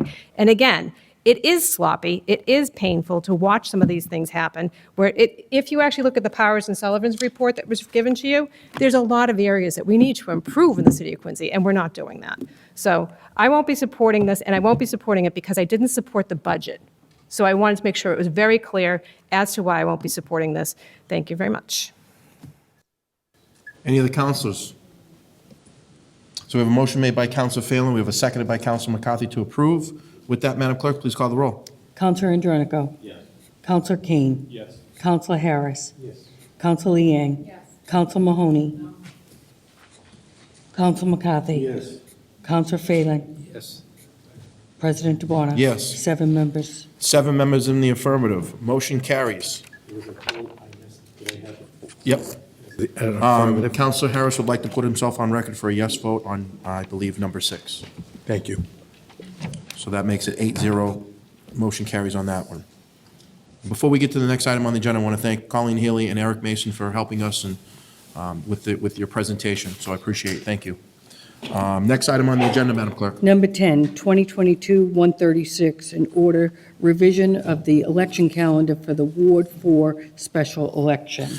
With that, I'm going to, motion made by Counselor Kane, seconded by Counselor Liang.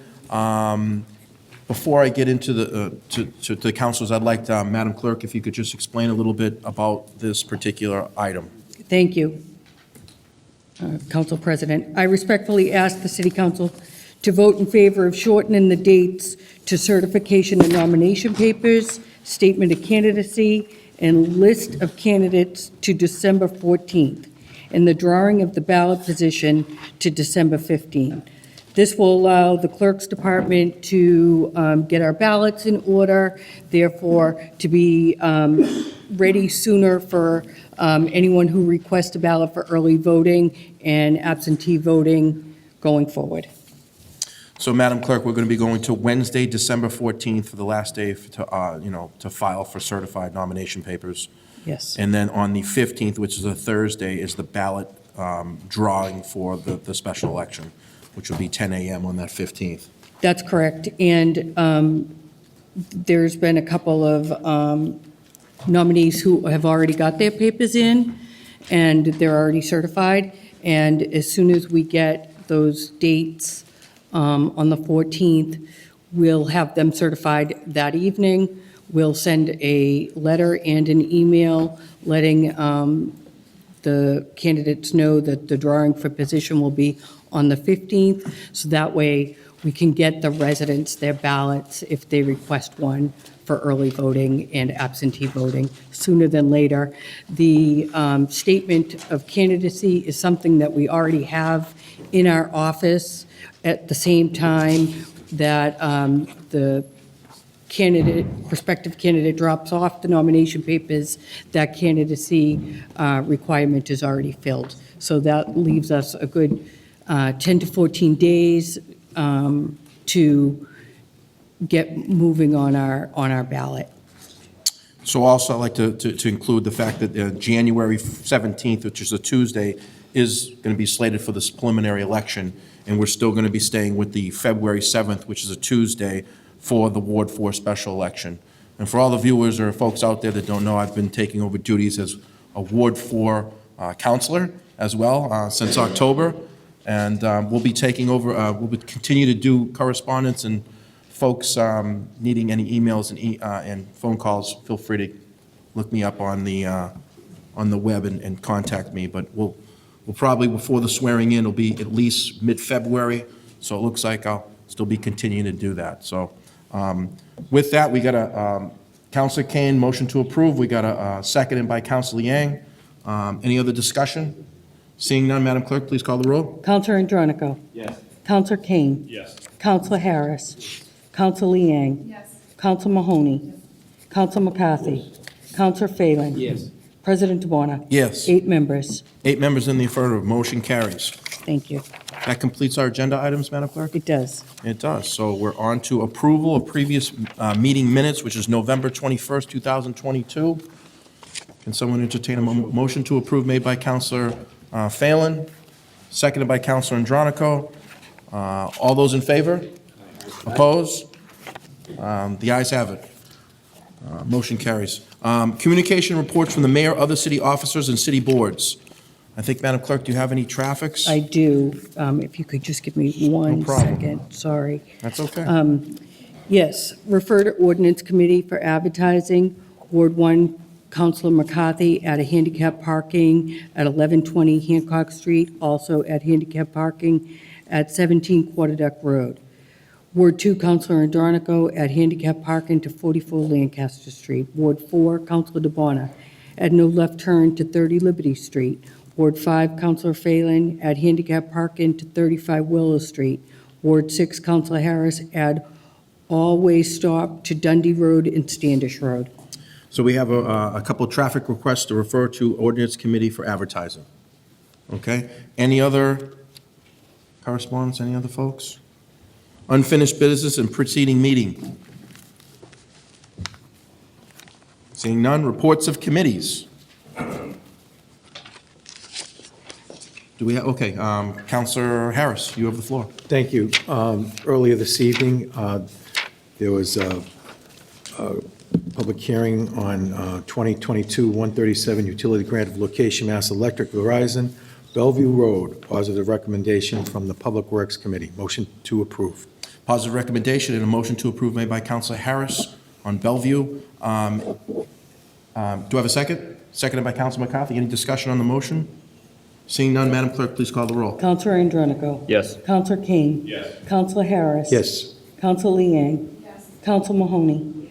Counselor McCarthy. Yes. Counselor Phelan. Yes. President DeBona. Yes. 8 members. 8 members in the affirmative. Motion carries. Next item that we heard was 2022-138 utility grant of location, National Grid, Watson Road. Positive recommendation from the Public Works Committee. Motion to approve. Motion to approve made by Counselor Harris, seconded by Counselor McCarthy. Do we have any discussion on the motion? Seeing none, Madam Clerk, please call the roll. Counselor Andronico. Yes. Counselor Kane. Yes. Counselor Harris. Yes. Counselor Liang. Yes. Counselor Mahoney.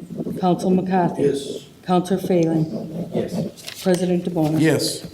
8 members. 8 members in the affirmative. Motion carries. Any other reports of committees? Counselor McCarthy, you have the floor. Thank you, Mr. President. And a little earlier tonight, as Councilor Harris said, we had an ordinance committee meeting, and there's 2 items that need approval. 2022-132, land abandonment at 231 South Central Ave, and I put that in the form of a motion. Motion to approve made by Counselor McCarthy, seconded by Counselor Kane. Any discussion on the motion? Seeing none, Madam Clerk, please call the roll. Counselor Andronico. Yes. Counselor Kane. Yes. Counselor Harris. Yes. Counselor Liang. Yes. Counselor Mahoney. Counselor McCarthy. Yes. Counselor Phelan. President DeBona. Yes. 7 members. 7 members in the affirmative. Motion carries. We also had 2022-135, which was the waiver of rights for the city to purchase the real estate at Wentworth Road. So I'd like to put that in the form of a motion. Motion to approve made by Counselor McCarthy, seconded by Counselor Andronico. Any discussion on the motion? Seeing none, Madam Clerk, please call the roll. Counselor Andronico. Yes. Counselor Kane. Yes. Counselor Harris. Yes. Counselor Liang. Counselor Mahoney. Counselor McCarthy. Yes. Counselor Phelan. President DeBona. Yes. 7 members. 7 members in the affirmative. Motion carries. Any other reports of committees? Any other folks? Moving on, presentation of petitions, memorials, and remonstrance. Councilor Yang, you have the floor. Thank you. I was debating talking about this coming up here tonight, but it's been weighing on me a lot these past couple of days, so I just wanted to take this opportunity to just extend a huge amount of gratitude and thanks to my colleagues, Councilor Phelan, Councilor Kane, the mayor's office, but specifically Chief Keenan and frankly, the entire police department, the community officers, all of them. We had a meeting last week to address the horrific incident that happened to the woman at the Wollaston T station. It was really well attended. My colleagues in government, counselors up here came to the meeting as well. And I think that at the end of the day, the message was to get across that in response to whatever happens here in the city, right? That the police are here to serve us. And I feel like they made that message very clear at that meeting. And frankly, the feedback I got from folks were that they were really grateful for the presence of all of us there. And so I want to thank all of you for being there. The mayor's office, the mayor himself came and spoke to residents as well. And, it doesn't change the actions of other people. And we certainly know that from the incident that happened this past Friday as well. But, the woman who spoke about what happened this past Friday, I think said it very well, right? She was like, this is not a reflection of our city and who we are. And the important thing is that we speak up for one another. We stand up for one another. And I just, again, want to express my gratitude to my colleagues in government, the police chief, and all of the officers who stand by that. And so, if you see something, please say something, call, report it. Doesn't matter your immigration status, doesn't matter how long you've been in the city. The last week, it's been exceptionally unfortunate. It's, to be very honest, been scary for me to think about walking around by myself, which is like a horrible thing to say. But what brings me solace is understanding, again, that we all come together as a community for one another. And that was shown very obviously by members of the community and by members of the council and representatives in the State House and again by the police. And so I just debated talking about it, but thought it was really important to just express my gratitude that folks are coming up to show that, again, that's not a reflection of our city and we're better than that, and I appreciate that. So thank you. Thank you. Any of the councilors? Councilor Phelan.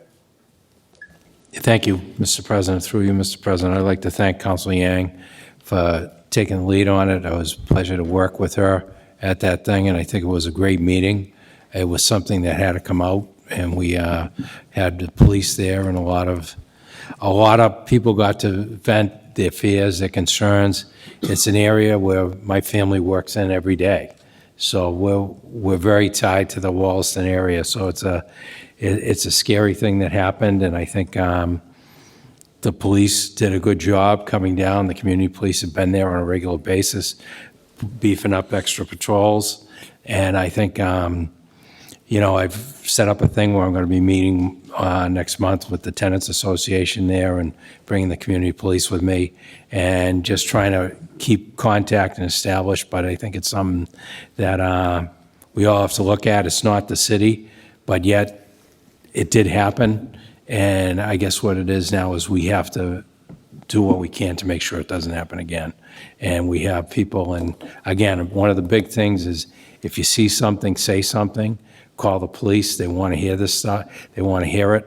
If you have a problem with the police, call me as a counselor or any counselor, and they will make sure you get connected with the police. But if you see something, say something, because in the incident, there was a woman that had been attacked just 5 minutes before. Maybe if they had been a call to the police, that wouldn't have, the next attack wouldn't have happened. And I feel in thoughts and my prayers of the victim who faced that, and that's unspeakable, and no one should have to face that.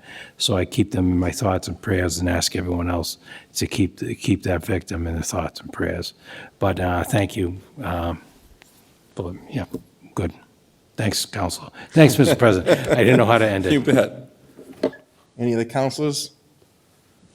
Just real quick, I just want to make a note that over obviously the holiday season here, we had our Christmas parade, and then we had Santa jumping out of the parachuting, and then we had some nice tree lightings across the city. And in the last week, I've seen a lot of tree lightings throughout the city of Quincy, and it's really nice to even look out the window and see what a difference it was since I've been on the council of what has been happening outside. It's really lit up, and it looks beautiful, and folks and residents and their families can enjoy it. But not only the residents that live in the city, it's also folks that lived here previously coming back to say, look what Quincy, Massachusetts has done. So kudos to everybody involved. It's been a great great week, actually, seeing all the folks across the city. So just want to try to enjoy our time together since we've been dealing with this COVID situation since March of 2020, at least to look out the window and have other folks enjoy some of the amenities of the city and where we've come from for the last few years. So it brings us together as a community as well. I've heard it from all different folks from all areas of the city on how it just brings the neighborhood together in the community. So kudos, and and the kids really enjoy it. So just wanted to make a note of that. Any other reports from the councilors here? Seeing none, we're moving on to motions, orders, and resolutions. Councilor Palmucci? No, he's not here. It's a joke. Scheduling of committee meetings and public hearings. I'm just kidding. Otherwise, he would have said something. So we have Monday, December, is that 17th supposed to be? I think, we have the 19th or the 17th? I think it's the 17th. 19.